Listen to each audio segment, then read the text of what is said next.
ஆமென். அருமையானவர்களே, இன்றைய சிறப்பு ஆராதனையில் ஆமென் கோயில்பட்டியை சேர்ந்த அருமையான ஆமென் சுவிசேஷகர் மகேந்திரன் அவர்கள் நம்மத்தில் வந்திருக்கிறாங்க. ஹல்லேலூயா சொல்லுங்க பார்க்கலாம். ஆமென். ஏப்ரல் 22 அவரை கேரளாவுக்கு கூட்டிக் கொண்டு போயிருந்தேன். அங்கே நேஷனல் என்பிஎன் ஜபத்துக்காக நாங்கள் போயிருந்தபோது அவர் அங்கே கூட்டம் கம்மியாக தான் இருந்தது. ஆனாலும் அவர் கொடுத்த செய்தியினால் நான் தொடப்பட்டேன். ஹல்லேலூயா சொல்லுங்க. ஆமென். அதிலிருந்து நாங்கள் அப்போ தான் முத அவரை பார்த்தேன். அதிலிருந்து நாங்கள் நண்பர்களானோம். இப்பொழுது என்பிஎனுக்காகவும் அவர் ஜெபித்து கொண்டிருக்கிறார். ஹல்லேலூயா. தேவன் இப்படி கான்டாக்டில் எங்கேயோ இருந்து இணைக்கிறதற்காக நான் தேவனுக்கு நன்றி சொல்லுகிறேன். ஆமென். இளம் வயதிலே வல்லமையான ஒரு தேவ ஊழியத்தை செய்து வருகிற ஒரு தேவனுடைய பிள்ளை. ஹல்லேலூயா. இன்றைக்கு அவர் கொடுக்க போகிற வார்த்தை இன்றைக்கி நமக்கு ரொம்ப ஆசீர்வாதமாக இருக்க போகிறது. ஒரு ஆமேன் சொல்ல மாட்டேங்கிறீங்களே? ஹல்லேலூயா. ஆமென். பரிசுத்த ஆவியானவர் இன்றைக்கு நம்மோடு கூட பேசுவார். கரங்களை தட்டி கர்த்தருடைய ஊழியக்காரரை வரவேற்கிறேன்.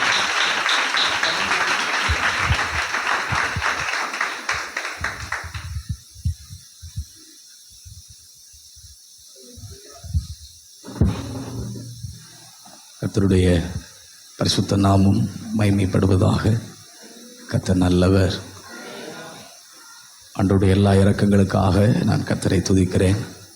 மாத்திரமல்ல, சேஷனமாய் என்னை இந்த இடத்தில் அன்பாய் அழைத்த என் அன்பு போதகர் ஐயா அவர்களுக்காக நான் ஆண்டவரை துதிக்கிறேன். கர்த்தர் நல்லவர்.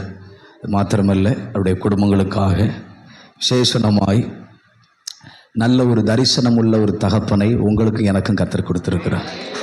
ஹல்லேலூயா. கர்த்தர் நல்லவர்.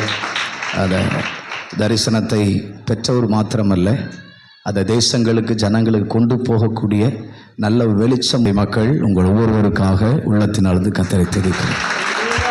ஹல்லேலூயா. சரி, எல்லாரும் அப்படியே கண்களை மூடலாம். குறித்த காலத்துக்குள் கர்த்தர் நம்மளோடு பேசும்படியாக எல்லாரும் இருக்கிடங்களில் வாய்களை திறந்து நல்ல இல்லை இல்லை தேங்க்யூ ஜீசஸ். ஐயா, கீபோர்டு யார் போடுவாங்களா? கீபோர்டு. Thank you Jesus. எல்லோரும் அப்படியே வாய்களை திறந்து ஒரு சில நிமிஷங்கள் நல்லா ஸ்தோத்திரம் பண்ணுங்க. Thank you Lord. நன்றி இயேசுவே, உம்மை நாங்கள் மகிமைப்படுத்துகிறோம். Thank you Lord. தேங்க்யூ. நல்ல ஸ்தோத்திரம் பண்ணலாம்.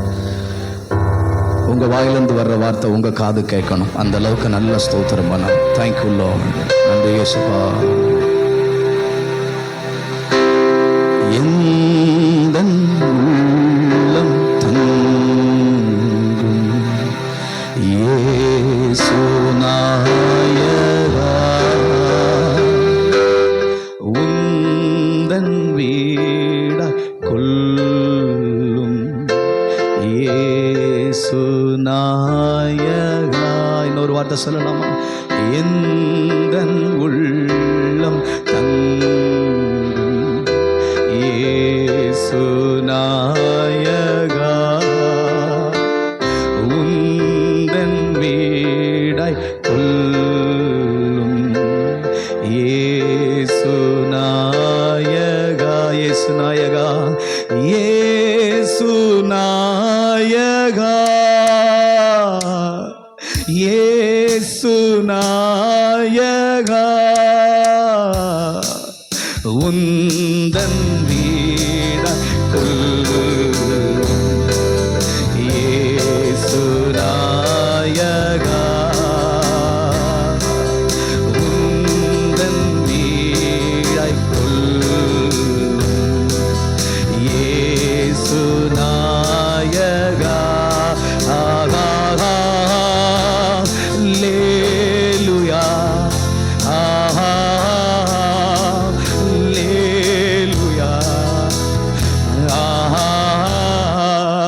அல்லேலூயா.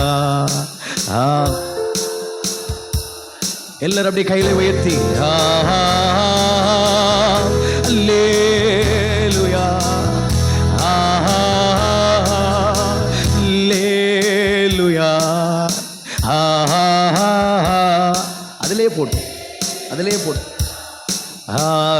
ஆமென்.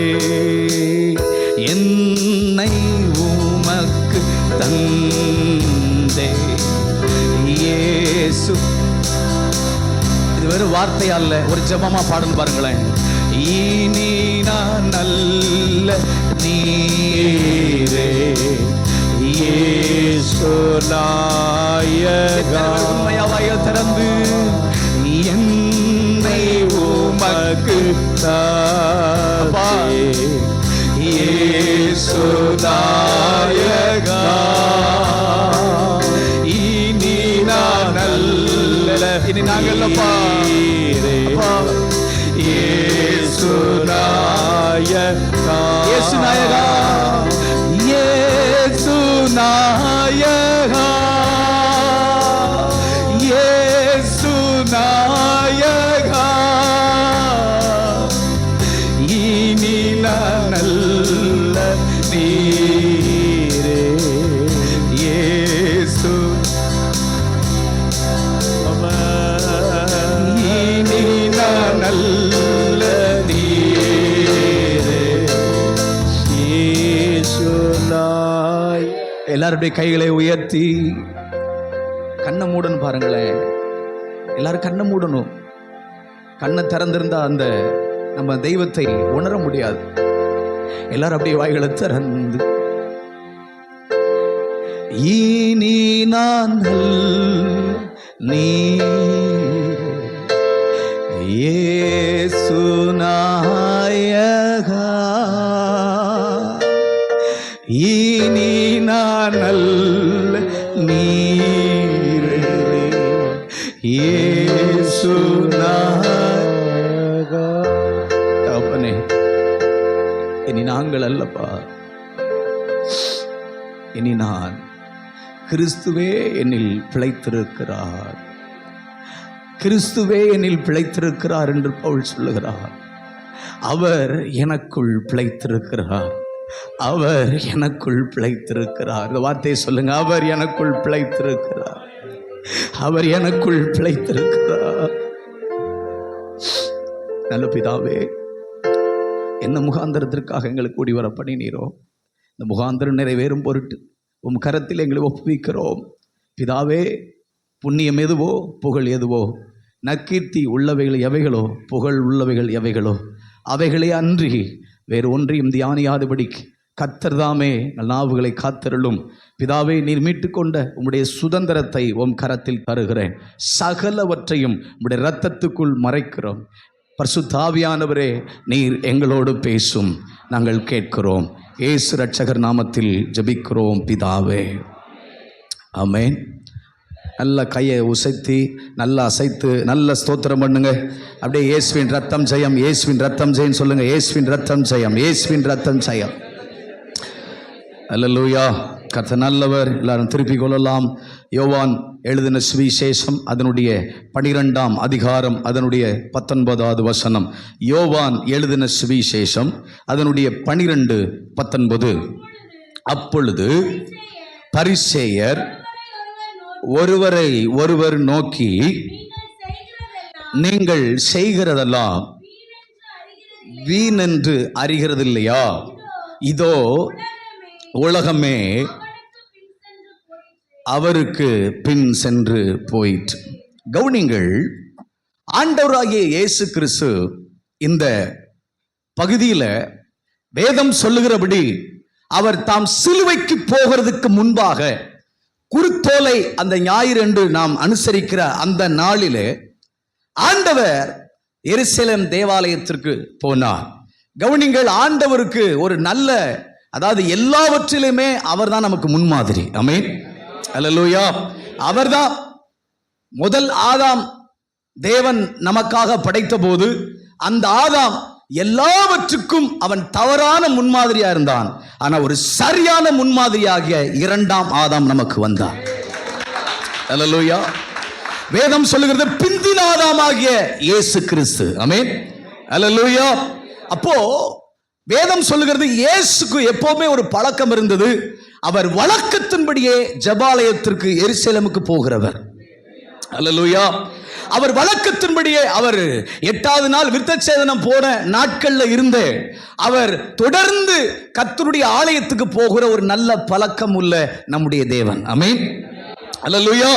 அப்போ இவர் இப்படி எருசலேமுக்கு அவர் போகும் பொழுது அங்க இருக்கிற பரிசேயர்கள் சதுசேயர்கள் அவங்க சொல்றாங்க, நீங்கள் செய்கிறதெல்லாம் வீண் என்று அறிகிறது இல்லையோ. கவனிங்கள், ஆண்டவராய் இயேசு கிறிஸ்து அவர் யோர்தான் நதிக்கரையில ஞானஸ்நானம் எடுத்து கரையேறி பரிசுத்தாவியினுடைய அபிஷேகத்தை பெற்றுக்கொண்ட பிறகு 40 நாட்கள் அவர் சாத்தானால் சோதிக்கப்படுவதற்கு ஒப்பு கொடுத்த பிறகு கலிலேயா கடற்கரை ஓரத்தில் முதலாவது தம்முடைய ஊழியத்தை தொடங்கினார். அதற்கு பிறகு தம்முடைய ஊழியத்தை 3.5 வருட காலங்கள் அவர் எங்கும் சுற்றி திரிந்து ஜனங்கள் மத்தியில் தேவனுடைய ராஜ்யத்தை குறித்து போதித்து வந்தார். இப்போ இவர் இந்த குறித்த நாட்கள்ல ஊழியத்தை தொடங்கி எங்கு போனாலும் அற்புதங்களினாலும் அடையாளங்களினாலும் தம்முடைய வசனத்தை உறுதிப்படுத்தி கொண்டு வருகிறார். எங்கு பார்த்தாலும் இயேசு கிறிஸ்துவினுடைய புகழ்ச்சி, இயேசு கிறிஸ்துவினுடைய நற்கீர்த்திகள் கேள்விப்பட தொடங்கிற்று. இதனால் இந்த இயேசு கிறிஸ்துவை குறித்து பரிசேயர்களுக்கும் சதுசேயர்களுக்கும் வேதபாரர்களுக்கும் அங்க இருக்கக்கூடிய எல்லா விதமான புறமக்களுக்கும் பயங்கரமான எரிச்சல் உண்டாகி எப்படியாவது இவருடைய ஊழியத்தை தடுக்க வேண்டும், இவருடைய வசனம் ஜனங்கள் மத்தியில் போகக்கூடாது, இவர் நிமித்தம் தேவனுடைய ராஜ்யம் கட்டப்படக்கூடாது, சரியான விதத்தில் ஜனனுடைய கண்கள் திறக்கப்படக்கூடாது என்று சொல்லி ஒவ்வொரு முறையும் இயேசுவை அழிப்பதற்காக வகை தேடினார்கள். அல்லேலூயா. பல முறை அவரை கல்லுகளை வெற்றி எறிவதற்காகவும் அவரை மலையிலிருந்து கொண்டு போய் தள்ளிவிடுவதற்காகவும் அவரை பிடித்து கொலை செய்வதற்காக பல முறை எத்தனை பண்ணினார்கள். இப்படி எத்தனை பண்ணி கொண்டிருக்கும் பொழுது எத்தனையோ முறை தடை செய்யும்படி இவருக்கு விரோதமாக எழும்பினார்கள். ஆனாலும் இங்கே வேதம் சொல்லுகிறது, இப்போ பரிசேயர்கள் ஒரு கட்டத்தில் சொல்றாங்க, நீங்கள் செய்கிறதெல்லாம் வீண் என்று அறிகிறது இல்லையா. பாருங்க, எவ்வளவு முயற்சி எடுத்துட்டோம், எவ்வளவோ தூரம் இந்த இயேசுவை வளரவிடக்கூடாது தடுத்துட்டோம், இந்த ஊழியம் வளரக்கூடாது தடுத்துட்டோம். ஆனா இதெல்லாம் வீணாய் போயிற்று. ஏனென்றால் இதோ உலகமே அவருக்கு பின்னாடி போயிற்று. அல்லேலூயா.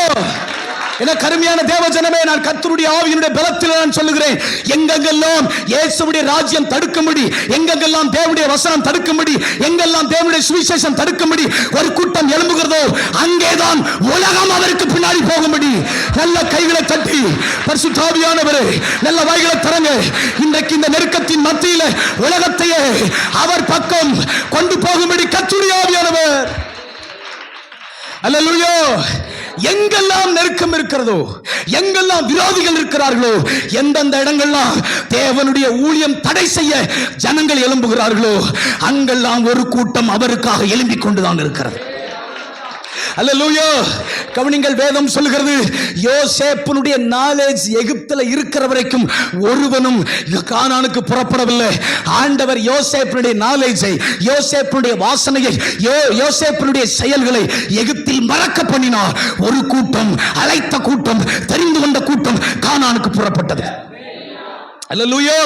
சில நேரங்களில் யோசேப்பு போன்ற சாதகமான சூழ்நிலையில நாம் கானானுக்கு புறப்பட மாட்டோம். யோசேப்பை அறியாத ஒரு நினைவு வருமானால் நமக்கான கானானுக்கு புறப்பட போகிறோம்.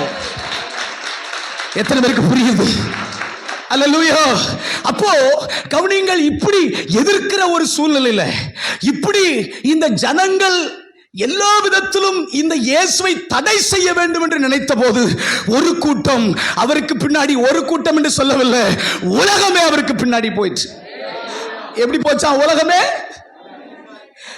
உலகமே இவரை பின்பற்றக்கூடாதுன்னு நினைச்சாங்க, இவருடைய வசனங்கள் வெளிப்படக்கூடாதுன்னு நினைச்சாங்க, இவருடைய ஊழியத்தை தடுக்க நினைச்சாங்க. ஆனா இவங்க செய்ய செய்ய செய்ய ஒரு பெரிய கூட்டம் அவருக்கு பின்னாடி போய் கொண்டிருந்தது. நான் தாழ்மையோடு எல்லா இரக்கத்தோடு சொல்லுகிறேன், நமக்கு ஒரு காலத்தை கர்த்தர் தந்திருக்கிறார். இதோ நம்மை தடுக்க தடுக்க தடுக்க, நமக்கு விரோதமாக எழும்ப எழும்ப எழும்ப, நம்முடைய ஊழியத்தின் பாதையில் இதோ தேவனுடைய ராஜ்யத்தில் அநேகரை கர்த்தர் கிட்டி சேர்க்கும்படி கர்த்தர் அனுக்கிரகம் செய்யும். அல்லேலூயா. அல்லேலூயா. நீங்க எல்லாரும் என் பின்னாடி வரணும் பாருங்களேன். ஆமென். அல்லேலூயா. இப்போ என் பின்னாடி வந்தீங்கன்னா ஆண்டவர் அடுத்தடுத்த வார்த்தையில் கொண்டு போவார். அல்லேலூயா. வேதத்தில் ஒரு வசனம் இப்படி போட்டிருக்கு பாருங்களேன், கர்த்தர் நல்லவர் என்பதை ருசித்து பாருங்கள். அப்போனா என்ன அர்த்தம்? கவனிங்க, ருசித்து பாருங்கள் அப்படின்னு போட்டிருக்குன்னா நான் நிச்சயமா சொல்றேன், நம்முடைய ஆண்டவர் ஒரே சுவையில் இல்லை. நம்முடைய ஆண்டவர் ஒரே சுவையில், புளிப்புனா புளிப்பா இல்லை, இனிப்புனா இனிப்பா இல்லை, உரப்புனா உரப்பா இல்லை. அவர் அவர்கிட்ட பற்பல சுவை இருக்கிறதுனால தான் அவரை ருசித்து பாருங்கள் போட்டிருக்கு. அல்லேலூயா. அப்பனா என்ன அர்த்தம்? அவரிடத்தில் அநேக ருசியுள்ள அநேக சுவைகள் இருக்கிறபடினால் அவரை ருசித்து பாருங்கள் என்று வசனம் சொல்லுகிறது.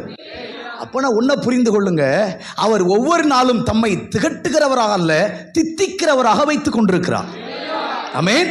அவர் ஒவ்வொரு நாளும் நாள்தோறும் காலைதோறும் அவருடைய கிருபை புதியவைகளாக இருக்கிறது. அப்பனா என்ன அர்த்தம்னா அவர் எப்பவுமே தன்னை புதுமையா வைத்திருக்கிறார். ஆனா ஒண்ணு, ஒரு டைனிங் டேபிள் முழுவதும் நல்ல ருசியுள்ள சாப்பாடு, ருசியுள்ள போஜன பதார்த்தங்கள் வைக்கப்பட்டிருந்தாலும் அந்த ருசியுள்ள பதார்த்தங்களை ஒரு மனுஷன் அவன் புசிக்கணும்னா அதுக்கு முன்னாடி அந்த மனுஷனுக்கு பசிக்கணும். அல்லேலூயா. பசியாத மனுஷனுக்கு எவ்வளவு ருசியுள்ள போஜனமும் அது புசிக்க தோணாது. அதனாலதான் பைபிள் சொல்லுது, திருப்தி அடைந்தவனுக்கு தேன்கூட்டை மிதிக்கிறான். அப்பனா நமக்கு பசி இருந்தால் அவர் பரிமாற ஆயத்தம். நமக்கு பசி இருந்தா பரிமாற ஆயத்தம். நம்ம அப்பா எப்படி தெரியுமா? பசி உள்ளவங்களுக்கு அவர் இன்னும் கொடுத்துக்கிட்டே இருப்பார். அல்லேலூயா. நான் அவற்றை கத்துக்கிட்டது ஒன்னே ஒண்ணுதான். அதனாலதான் வேதம் சொல்லுது, கவனிங்கள், தவனமுள்ள ஆத்துமாக்களாய் இருங்கள், தாகமுள்ளவர்களாய் இருங்கள். அல்லேலூயா. அப்போ எந்த அளவுக்கு நாம பசியோடு கூட இருக்கிறோமோ அந்த அளவுக்கு அவரை நம்ம தித்திச்சுக்கிட்டே இருப்போம், அவர் ருசிச்சுக்கிட்டே இருப்போம். அல்லேலூயா. நல்ல கைகளை தட்டி கர்த்தரை மகிமைப்படுத்தலாம். நல்ல வாய்களை திறந்து ஒரு சில நிமிஷம் நல்ல ஸ்தோத்திரம் பண்ணுங்க. அந்நிய பாஷை அடையாளம் உள்ளவர்கள் நல்ல அந்நிய பாஷை அடையாளத்தோடு நல்ல வாய்களை திறந்து ஸ்தோத்திரம் பண்ணுங்க. இயேசுவின் வல்லமையுள்ள நாமத்தினால் கர்த்தருடைய வசனம் வெளிப்படத்தக்கதாய் ஒரு தெய்வீக வல்லமை வெளிப்படட்டும். இயேசுவின் வல்லமையுள்ள நாமத்தினால் பரிசுத்த ஆவியானவரே உதவி செய்வீரார். அல்லேலூயா. கவனிங்க, நெருக்கம் இருந்தது உண்மை, இயேசுவை அழிக்க தேடினது உண்மை. இயேசுவை ஊழியத்தில் செயல்பட விடாதபடி, அவருடைய ராஜ்யம் கட்டப்படக்கூடாதபடி பரிசேயர்களும் சதுசேயர்களும் அங்கிருக்கிற புறமக்களும் அநேக விதத்தில் வேதபாரர்களும் இவரை அழிக்க தேடும்படி, இவரை எப்படியாவது இவரை செயல்பட விடக்கூடாது என்று சொல்லும்படி இவரை அநேக விதத்தில் பிரயத்தனம் பண்ணினார்கள். ஆகிலும் ஒரு கூட்டம், அதாவது உலகமே அவருக்கு பின்னாடி போயிற்று. அல்லேலூயா. கவனிங்க, இவ்வளவு நெருக்கடியின் மத்தியிலையும் இவருக்கு பின்னாடி உலகமே போறதுக்கு காரணம் என்ன? ஆமென். அல்லேலூயா. இவரு நம்மள மாதிரிலாம் அப்படியே ரொம்ப உருகிலாம் ரொம்ப, அதாவது சில இடங்களில் அவர் பேசியிருக்கிறார், ஆனாலும் அவர் சத்தியத்தை சத்தியமா பேசியிருக்கிறார். அல்லேலூயா. ஒரு நாளும் மனுஷனை பிரியப்படுத்தும்படி அவர் பேசினதே இல்லை. அல்லேலூயா. ஒரு நாளும் மனுஷனை ஏதாவது அப்படியே உற்சாகப்படுத்தும்படி அவனை அப்படியே அவன் ஆத்மாவை இது பண்ணும்படி பேசவே இல்லை. அவர் எப்பவுமே உள்ளதை உள்ளபடி சொன்னார். ஆமென். அல்லேலூயா. நீங்க உங்க சிலுவை எடுத்துக்கொண்டு என் பின்னாடி வரணும், அப்படிதான் அவங்ககிட்ட எல்லாம் கடினமா தான் பேசினார். ஆனா இப்படி ஒரு பக்கம் இவருடைய வார்த்தைகளும் ரொம்ப கடினமா இருந்தது, ஒரு பக்கம் இவருடைய பிரசங்கம் அந்த நியாயப்பிரமாண போதகர்ல போல இல்ல. ஒரு பக்கம் இந்த நியாயப்பிரமாணத்தை போதிக்கிறவர்களுடைய ஊழியத்தை தடை செய்ய நினைக்கிறார்கள். இப்படி நினைக்கிற பட்சத்தில் ஒரு உலகமே, அதாவது அங்க வந்த அத்தனை ஜனங்களும் இவருக்கு பின்னாடி ஏன் போனார்கள்? வாசிக்கலாம். யோவான் 12 அதனுடைய 9, யோவான் 12 அதனுடைய 17 வாசிக்கலாம். யோவான் 12 அதனுடைய 9. அப்பொழுது யூதரில் திரளான ஜனங்கள் அவர் அங்கே இருக்கிறதை அறிந்து இயேசுவின் நிமித்தமாக மாத்திரம் அல்ல, அவர் மரித்தோரில் இருந்து எழுப்பின லாசருவை காணும்படியாகவும் வந்தார்கள். கடைசி 17வது வசனத்தை வாசிக்கலாம். அன்றியும் அவருடனே கூட இருந்த ஜனங்கள் அவர் லாசருவை கல்லறையிலிருந்து வெளியிலே வரவழைத்து அவனை உயிரோடு எழுப்பினார் என்று சாட்சி கொடுத்தார்கள். எனக்கு அருமையான தேவஜனமே, கவனிங்கள்.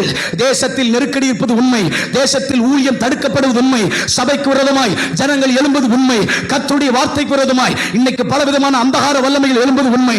ஆனாலும் இதன் மத்தியிலே இயேசுவின் பக்கம் இந்த உலகத்தை திருப்ப வேண்டும் என்றால் நான் தாழ்மையோடு சொல்லுகிறேன், உயிர்ப்பிக்கப்பட்ட ஒருவன் இருப்பானால் அந்த உயிர்ப்பை கேட்ட ஒரு நிமித்தம் உலகம் அவருக்கு முன்னாடி போகும்.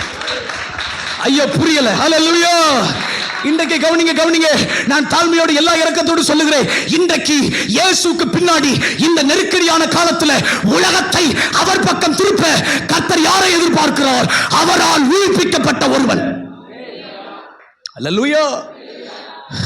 அவருடைய உயிர்ப்பிக்கப்பட்ட, அவருடைய உயிர்நீட்சியின் அனுபவம் எந்த மனுஷனுக்குள் இருக்கிறதோ அவன் ஒருவன் போதும் உலகத்தை அவர் பக்கம் திருப்ப.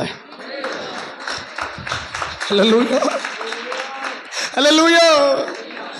கவனிங்க, வேதம் சொல்லுகிறது, இதோ மார்த்தாள் சொல்லுகிறார், இதோ 4 நாள் ஆயிட்டு ஆண்டவரே, நாரி போக ஆண்டவரே.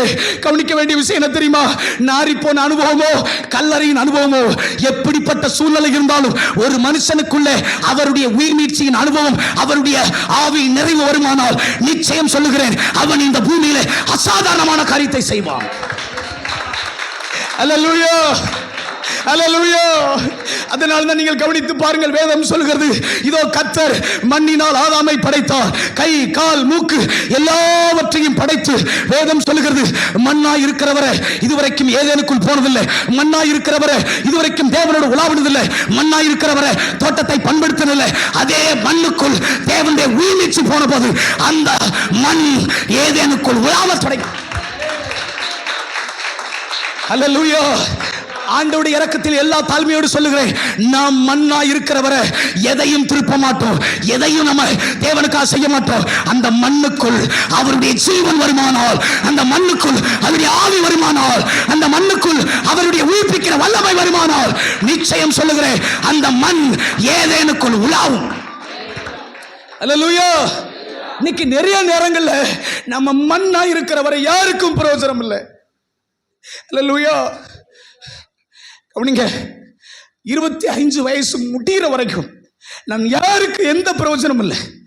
25 வயசு முடிகிற வரைக்கும் சபரிமலை, விக்கிரக்கங்குடி, திருச்செந்தூர் பல இடங்களுக்கு போனேன். அந்த ஆண்டவருடைய இரக்கத்தை சொல்லுகிறேன், 26வது வயசுல இதோ உங்களை போல ஒரு சகோதரி எனக்கு இந்த இயேசுவை குறித்து சொன்னார்கள். கவனிங்கள், இந்த இயேசு ராஜா இதோ என் இருதயத்தில் இருந்த பிரபஞ்சத்தின் தேவனுடைய இருளை அகற்றும்படிக்கு பிதாவாகிய தேவனுடைய மகிமையின் அறிவாகிய ஒளி இதோ அந்த இயேசு கிறிஸ்துவின் முகத்தில் இருந்தது. அந்த வெளிச்சத்தின் வழியாக எனக்குள் அவருடைய ஜீவன் வந்தது.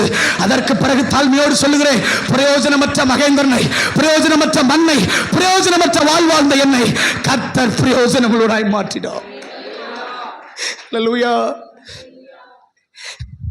நான் உங்களுக்கு சொல்லுகிறேன், நாம மண்ணா இருக்கிற வரை எதையும் திருப்ப முடியாதுங்க. அல்லேலூயா.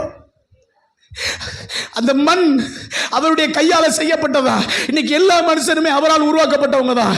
எல்லாரும் இதோ வேதம் சொல்லுகிற தம்முடைய ஆவி பரிபூர்ணமாக இருந்தும் பரிசுத்தமுள்ள சந்ததி உண்டாகும்படிக்கு அவர் ஒரு மனுஷனை சிருஷ்டித்தார். வேதம் சொல்லுகிறது, இந்த உலகத்தில் 800 கோடி ஜனங்களை அவர்தான் படைத்தார்.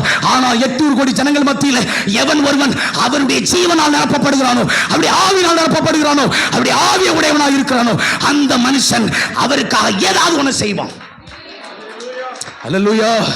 நான் தாழ்மையோடு எல்லா இரக்கத்தோடு சொல்லுகிறேன், இதுவரையிலும் ஆண்டவரோடு உலாவாத, ஆண்டவரோடு அந்த ஏதேனுக்குள்ள பிரவேசிக்காத ஒரு சில கூட்டத்தை கர்த்தர் இன்றைக்கு ஆவினால் நிரப்ப போகிறார். நல்ல கண்களை மூடணும், நல்ல வாய்களை திறக்கணும். இன்றைக்கு ஒரு புதிய அபிஷேகம் இறங்கி வரட்டும். எத்தனை பேருக்கு நல்ல கண்ணை மூடுங்க, வாயை திறங்க, ஜெபிக்க தொடங்க, நல்ல ஜெபிக்க தொடங்க, ஆவியில் அன்னி பாஷையில பேசுங்க. இழந்த உயிர்நீட்சி திரும்ப வரட்டும். மண்ணாயிருக்கிற அனுபவம் மாறட்டும், மண்ணாயிருக்கிற அனுபவம் மாறட்டும். இயேசுவின் வல்லமையில நாமத்தினால் இன்றைக்கு ஜனங்களுக்குள்ள உயிர்நீட்சி அனுபவம் வரட்டும். கர்த்தருக்காக எதையாவது ஒன்றை செய்யும்படிக்கு இந்த ஜனத்தின் மேல் தேவாவி இறங்கிவிட்டும். ஹல்லேலூயா, ஹல்லேலூயா, ஹல்லேலூயா. நான் தாழ்மையோடு எல்லா இரக்கத்தோடு சொல்லுகிறேன், இதுவரைக்கும் மண், இதுவரைக்கும் அது சாதாரண மண்ணாய் கிடந்தது. அதனால் தான் நீங்கள் கவனித்து பாருங்கள், எப்போ ஒன்றை புரிஞ்சுக்கணும், எல்லாவற்றையும் தம்முடைய வார்த்தையினால் படைத்தார்.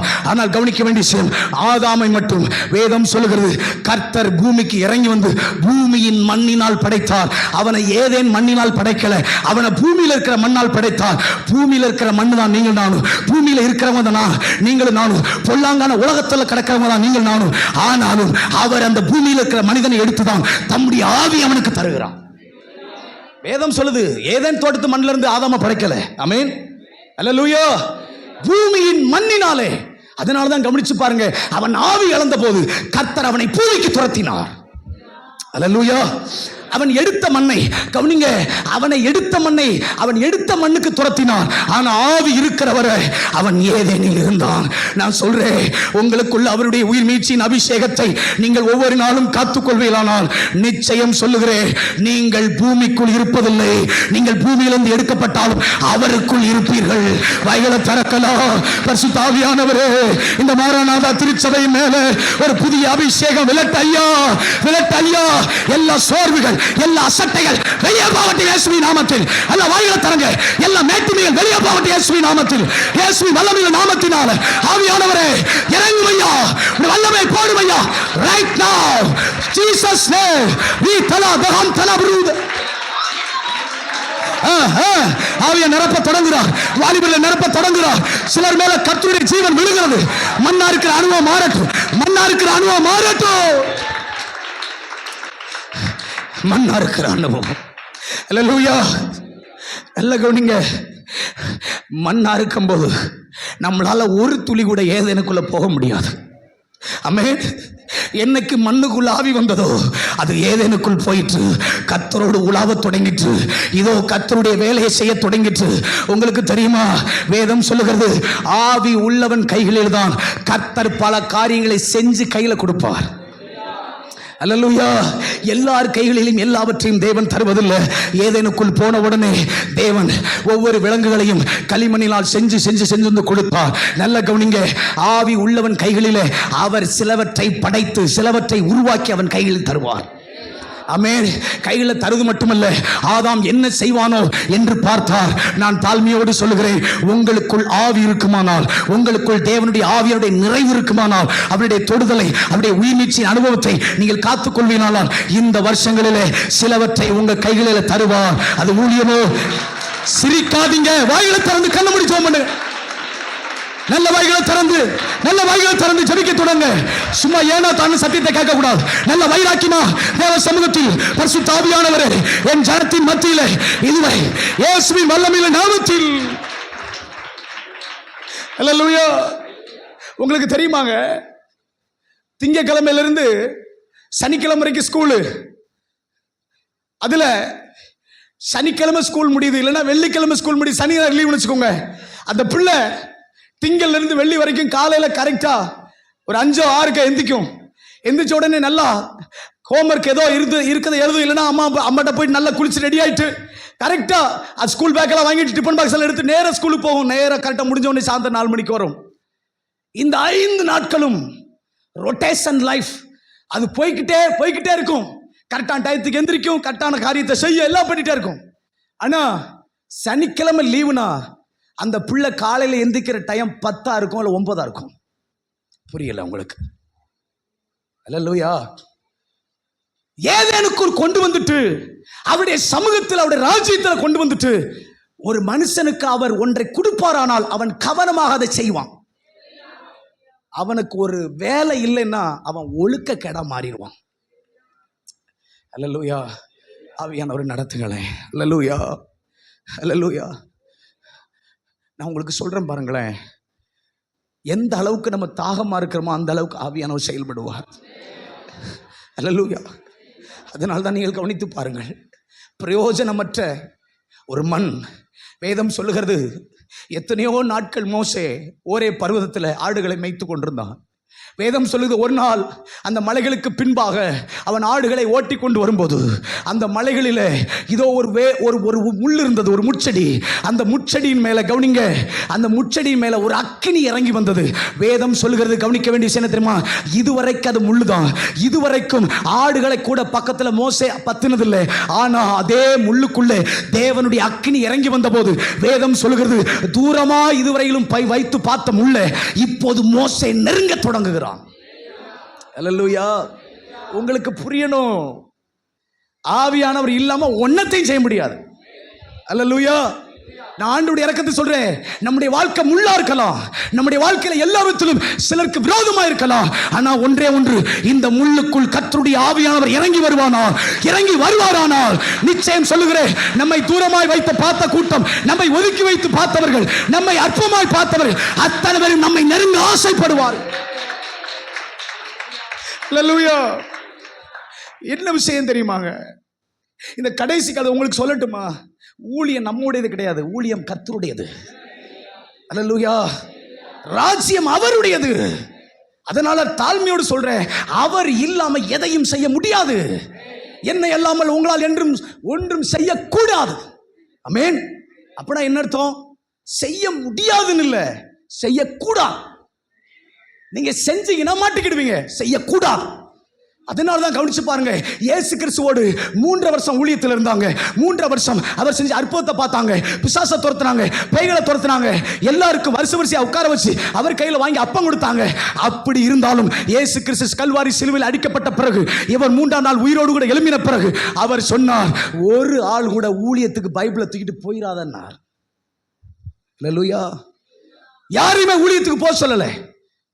நீங்கள் எல்லாரும் என் பிதாவின் வாக்குத்தத்தம் நிறைவேற காத்திருங்கள்.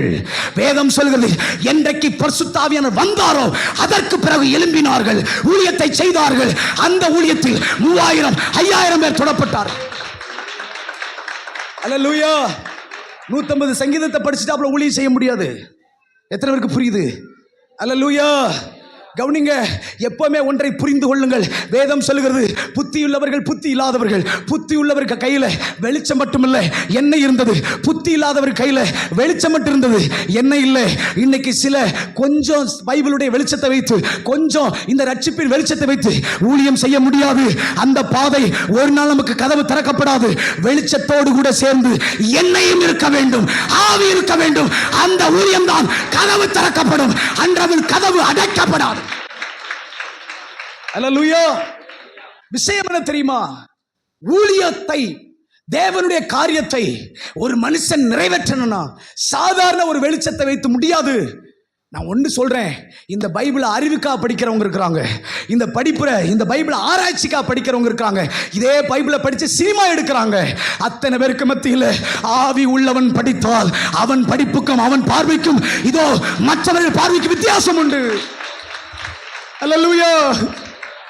நீங்கள் நல்ல கவனிங்க, ஆவி இல்லாதவன் படிச்சா இதை வச்சு சம்பாதிப்பான், ஆவி உள்ளவர்கள் படித்தா இதை வச்சு ராஜ்யத்தை கட்டுவார்கள். எத்தனை பேர் வாயை திறக்கிறீங்க?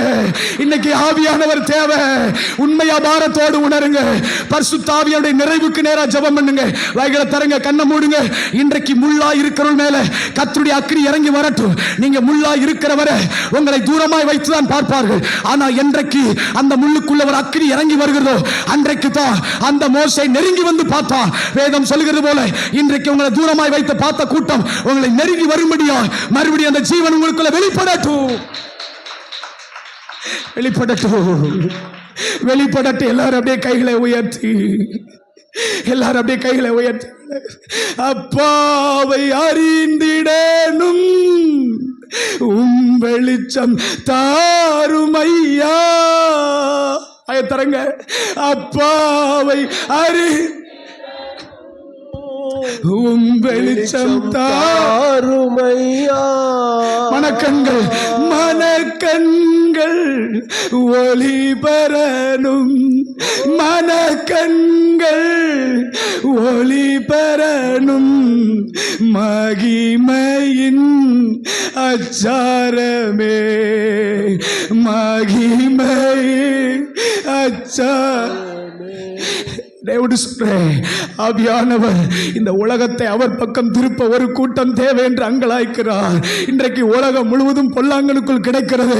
பாதாளத்துக்கு நேராக, நரகத்துக்கு நேராக ஒரு கூட்டம் போய்கொண்டிருக்கும் பொழுது, இதோ இந்த இயேசுவினுடைய ஊழியத்தை ஒரு கூட்டம் தடுத்து கொண்டிருக்கும் பொழுது, ஒரே ஒரு லாசர் மட்டும் உயிரோடு எழுப்பப்பட்டதினால அவன் நிமித்தம் ஒரு உலகமே அவருக்கு பின்னாடி திரும்பி வந்தது போல இன்றைக்கு இந்த மாரநாதா சபையிலிருந்து சில லாசர்கள் எழும்பட்டும்.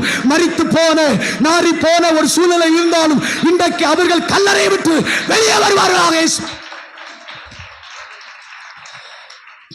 கவனிங்க, ஒரு மனுஷன் உயிர்ப்பிக்கப்படுவானால், ஒரு மனுஷனுடைய வாழ்க்கையில உயிர்ப்பிக்கப்பட்ட அனுபவம் என்ன தெரியுமா? கவனிங்க, இன்னைக்கு அந்நிய பாஷை பேசுறதுனாலயோ ஆலயத்துக்கு வர்றதுனாலயோ நம்ம உயிர்ப்பிக்கப்பட்டவர் என்று சொல்ல முடியாது. ஒருவேளை இன்றைக்கு நிறைய காரியங்களை நான் கர்த்தருக்கு செஞ்சிருக்கிறேன்னு சொன்னாலும் உயிர்ப்பிக்கப்பட்டவருடைய அனுபவம், அதனுடைய அடையாளம் என்ன தெரியுமா? வாசிக்கலாம். லூக்கா 15 அதனுடைய 24, லூக்கா 15 அதனுடைய 24. என் குமாரனாகிய இவன் மரித்தான், திரும்பவும் உயிர்த்தான், காணாமற் போனான், திரும்பவும் காணப்பட்டான். அப்படி அவர்கள் சந்தோஷப்பட தொடங்கினார்கள். உங்களுக்கு தெரியுமா, ஒரு தகப்பனுக்கு 2 குமாரன் இருந்தார்கள். ஒருவன் இளைய குமாரன், ஒருவன் மூத்த குமாரன்.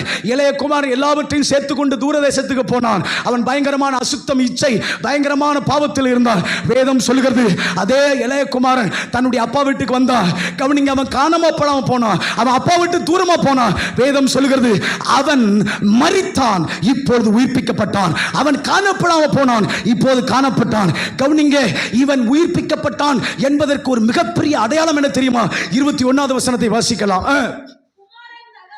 குமாரன் தகப்பனை நோக்கி, தகப்பனே, பரத்துக்கு விரோதமாகவும் உமக்கு முன்பாகவும். நல்ல கவனிங்க, எந்த மனுஷனுடைய வாழ்க்கையில பாவ உணர்வு இருக்கிறதோ அந்த மனுஷன் உயிர்ப்பிக்கப்பட்ட அனுபவத்தை விடவில்லை. அல்லேலூயா. நான் உங்களுக்கு பாருங்க, கவனிங்க, நான் கர்த்தருடைய இரக்கத்தில் சொல்லுகிறேன். நீங்கள் என்னை விட உங்களுக்கு எல்லாம் நிறைய தெரியலாம். ஆனால் ஒன்று, தேவனுடைய வார்த்தை தான் எந்த மனுஷன் கேட்குறான் அந்த மனுஷன் தான் விடுதலை உண்டு. அல்லேலூயா. வேதம் சொல்லுகிறது, கர்த்தருடைய வார்த்தைக்கு எவன் நடுங்குகிறானோ அவனை நான் நோக்கி பார்ப்பேன் ஆண்டவர் சொல்லியிருக்கார். அல்லேலூயா. நான் கவனிங்க, நான் உங்கள்கிட்ட ஒரு பந்து வீசுறேன்னா அது என் மேலே எவி வரக்கூடாது, அதை நீங்கள் பிடிக்கணும். அல்லேலூயா. எத்தனை பேருக்கு புரியுது? எங்கள் ஊர் பக்கத்துலலாம் நெல் விதைப்பாங்க பாருங்க. நெல் அவங்க விதைக்கிறதுக்கு முன்னாடி அந்த காட்டை நல்லா சட்டிகளை படித்து டில்லர் அடித்து அதுக்கப்புறம் நல்லா அந்த மண்ணை நொறுக்கி நல்ல தண்ணியை 1 வாரம் 10 நாள் ஊற விடுவாங்க. ஊற விட்டுட்டு அந்த தண்ணி அந்த காட்டில் இல்லாத அளவுக்கு, அதை பார்த்தா தண்ணி இருக்கிற மாதிரியே தெரியாது, ஆனால் காலை உள்ளே வச்சோம்னா முழங்கால் வரைக்கும் உள்ளே இறங்கும். இப்போது ஏற்கனவே இந்த காட்டை நெல் நடுறதுக்காக நெல் நாற்று பாவி இருப்பாங்க. அந்த நெல் நாற்று பாவனதை எடுத்து ஒவ்வொரு கட்டாக கட்டி கொண்டு வந்து வைப்பாங்க. வச்சுட்டு அந்த நெல்லை நடுறவங்க ஒவ்வொரு நெல்லாக எடுத்து இப்படி வீசுவாங்க. இப்படியே வீசுவாங்க. இப்படி வீசினா அந்த நெல் குத்தி கீழே விழாது, குத்தி நட்டுக்கு நிற்கும். அல்லேலூயா. என்கிட்ட அப்பா சில நெல்லை கொடுத்து வந்திருக்கிறாரு. நான் இப்படி வீசும்போது குத்தி நிற்கணும். கீழே விழுந்துச்சுன்னா அந்த ஒரு நெல்லை தான் நான் மறுபடியும் நட்ட வேண்டியிருக்கும். புரியல. அல்லேலூயா. எனக்கு கீழே இறங்க முடியல பாருங்க. எனக்கு இப்படி நான் கடவுள் கிருபையில் என்னன்னு தெரியல அப்படியே பழகிட்டேன். ஆனாலும் தகப்பன்மார்கள் இருக்கும்போது கொஞ்சம் கவனமாக இருக்கணுமே. எத்தனை பேருக்கு புரியுது? அல்லேலூயா. கவனிங்களேன், ஆவியான சொல்றது ஒன்று தான். கவனிங்கள், உங்களிடத்தில் விழுகிற அந்த வார்த்தை கீழே விழாதபடிக்கு அது நட்டுக்கு நிற்குமானால் நிச்சயம் அதிலிருந்து 30, 60, 100 மடங்கு அது நிச்சயமாய் உங்களுக்கு பலனை தரும். பரிசுத்த ஆவியானவரே, என் ஜனத்தின் மத்தியில் வசனத்தை குறித்த தாகம் வரட்டும் ஐயா, இயேசுவின் வல்லமையில நாமத்தினார். அல்லேலூயா. ஒரு மனுஷன் உயிர்ப்பிக்கப்பட்ட ஆவியின் நிறைவின் அனுபவத்தில் ஒரு மனுஷன் இருப்பான்னா, நான் தாழ்மையோடு சொல்லுகிறேன், அந்த மனுஷனுடைய வாழ்க்கையில பாவத்தை குறித்த உணர்வு இருக்கும். பாவத்தை குறித்த அப்படிங்க. நான் என்னுடைய 32வது வயசுல 26வது வயசுல நான் ரட்சிக்கப்படுறேன். அப்போ 32 வயசு, இன்னைக்கு எனக்கு 36 வயசு ஆகுது. இப்போ 32வது வயசு இருக்கும் பொழுது ஒரு நாள் என் வீட்டில் இருந்து நான் கிளம்பி 2 வீலரில் போகிறேன். கொஞ்சம் லேசாக சாரல் மழை பெய்யுது. அந்த சாரல் மழை பெய்யும் போது என்னுடைய ஹெல்மெட்டை அந்த கண்ணாடி லைட்டாக இறக்கி விட்டுட்டு இப்படி போயிட்டே இருக்கிறேன். ஆண்டவர்கிட்ட அந்நிய பாஷை பேசிக்கிட்டே இருக்கிறேன். இப்போ பேசிகிட்டே இருக்கும்போது எனக்கு முன்னாடி ஒரு தரிசனம் மாதிரி என் நினைவில் ஒன்று வருது. கவனிங்க, நான் 4 படிக்கும்போது எனக்கு 9 வயசு. அந்த 9 வயசில் என் கூட ஒரு பிள்ளை படித்தது. ஒரு சின்ன, அன்னைக்கு நான் அவ்வளோ ஒரே வயசு. அப்போ அந்த பிள்ளை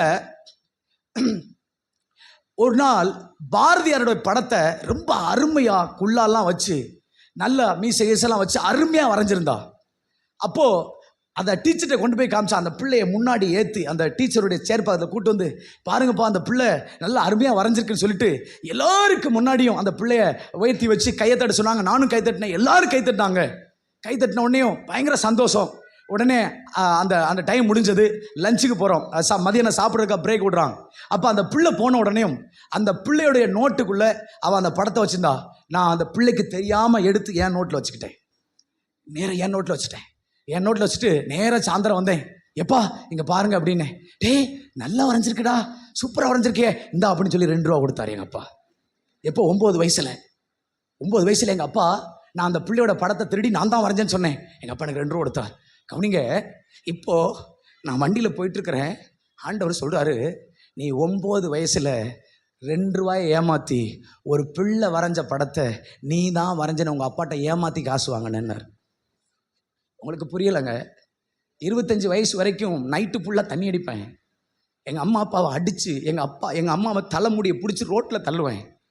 எங்கள் அப்பாவை எனக்கு தெரியும், எங்கள் அப்பாவை ஒரு நாள் நைட்டெல்லாம் அடித்து ரோட்டில் தரதாதான்னு பிடிச்சி இழுத்துட்டு வந்தேன், சட்டையை மட்டும். அன்னைக்கு எனக்கு எதுவுமே பாவம்னு தெரியலை, இது ஒரு தப்புன்னு தெரியும். ஆனால் இந்த அளவுக்கு இது சரி செய்யப்பட வேண்டியதுன்னு தெரியாது.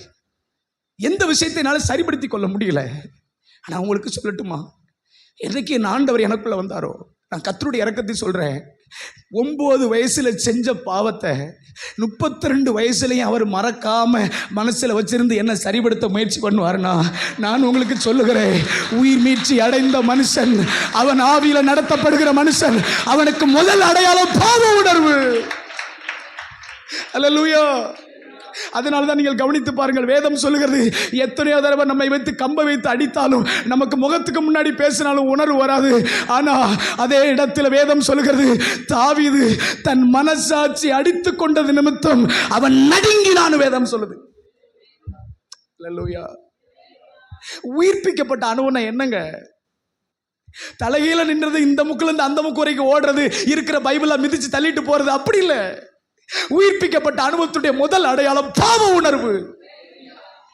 அல்லேலூயா.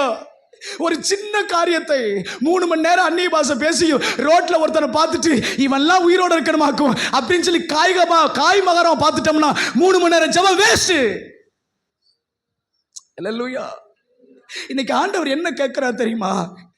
நான் உணர்த்தும் பொழுது, அவர்கள் ஏதோ ஒரு தவறை செய்யும் பொழுது அதை குறித்து அவர்கள் உணர்வு உள்ளவர்களாக இருப்பார்களானால் அவர்கள் என் ஆவியின் நிறைவில் இருக்கிறார்கள். அப்படிப்பட்டவர்களை கொண்டே உலகத்தை அவர் பக்கம் திருப்ப முடியும். நல்ல வாய்களை திறந்து ஒரு சில நிமிஷங்கள் பாவ உணர்வு வரணும், பாவ உணர்வு வரணும். வாயை தரங்க. எத்தனை பேரை காய்மகாரமாய் பேசி காய்மகாரமாய் பார்த்து மன்னிக்க முடியாத சூழ்நிலைகள் நம்முடைய ஆவியை கெடுத்து விடும். அல்லேலூயா. ஒரு மனுஷன் உயிர்ப்பிக்கப்பட்டான் முதல் அனுபவம் பாவ உணர்வு அடைய வேண்டும். என்ன அடையணும்? பாவ உணர்வு. ஏன் இதை உங்களுக்கு நான் சொல்றேன் தெரியுமா? இன்னைக்கு கிறிஸ்தவ உலகத்தில் இன்னைக்கு எல்லா இடங்களையும் பயங்கர எழுப்புதல்னு பெரிய பெரிய கூட்டங்கள் நடக்கு. ஆனால் எழுப்புதலுக்கான ஒரு எந்த அடையாளத்தை இன்னும் பார்க்கல. ஆனால் ஐயா என்ற சொல்லுவாங்க, கண்டிப்பாக நம்ம சந்ததியில் ஒரு எழுப்புதலை பார்க்கணும் பிரதர்ன்ட்டு. ஆனால் நான் தாழ்மையாக சொல்கிறேன், எழுப்புதலுக்கு நேராய் ஜெபிக்கிற நாம், எழுப்புதலுக்கு நேராய் போராடுகிற நாம், நம்மிடத்துல கர்த்தர் என்ன எதிர்பார்க்கிறார் தெரியுமா? ஒரு சின்ன விஷயத்துல கூட நாம உணர்த்தப்பட்டு கவனமாய் நடக்கப்பட வேண்டும். அல்லேலூயா. நீங்க ஒரு நாள் 3 நாள் கூட்டம் முடிச்சுட்டு, ஊழியத்தை முடிச்சுட்டு என்னுடைய ரூமுக்கு வரேன். அது ஒரு பைபாஸ் ரோடு பக்கத்தில் என் ரூம்பு. அதில் முன்னாடி வரண்டா, அந்த வரண்டாவில் நிறையா வேப்பங்குலை குப்பை அதெல்லாம் நிறைய கிடந்துச்சு. உடனே நேராக விளக்கமாறு எடுத்து முன்னாடி என் வீட்டை ஃபுல்லாக பெருக்கினேன். பெருக்கும்போது என் வீட்டு வாசலில் ஒரு 5 ரூபா காயின் கிடந்துச்சு. அந்த 5 ரூபா காயின் என் வீட்டு வாசலில் கிடந்ததுனால எடுத்து என் பைக்குள்ளே போட்டுக்கிட்டேன். நேராக வீட்டுக்குள்ளே போனேன்.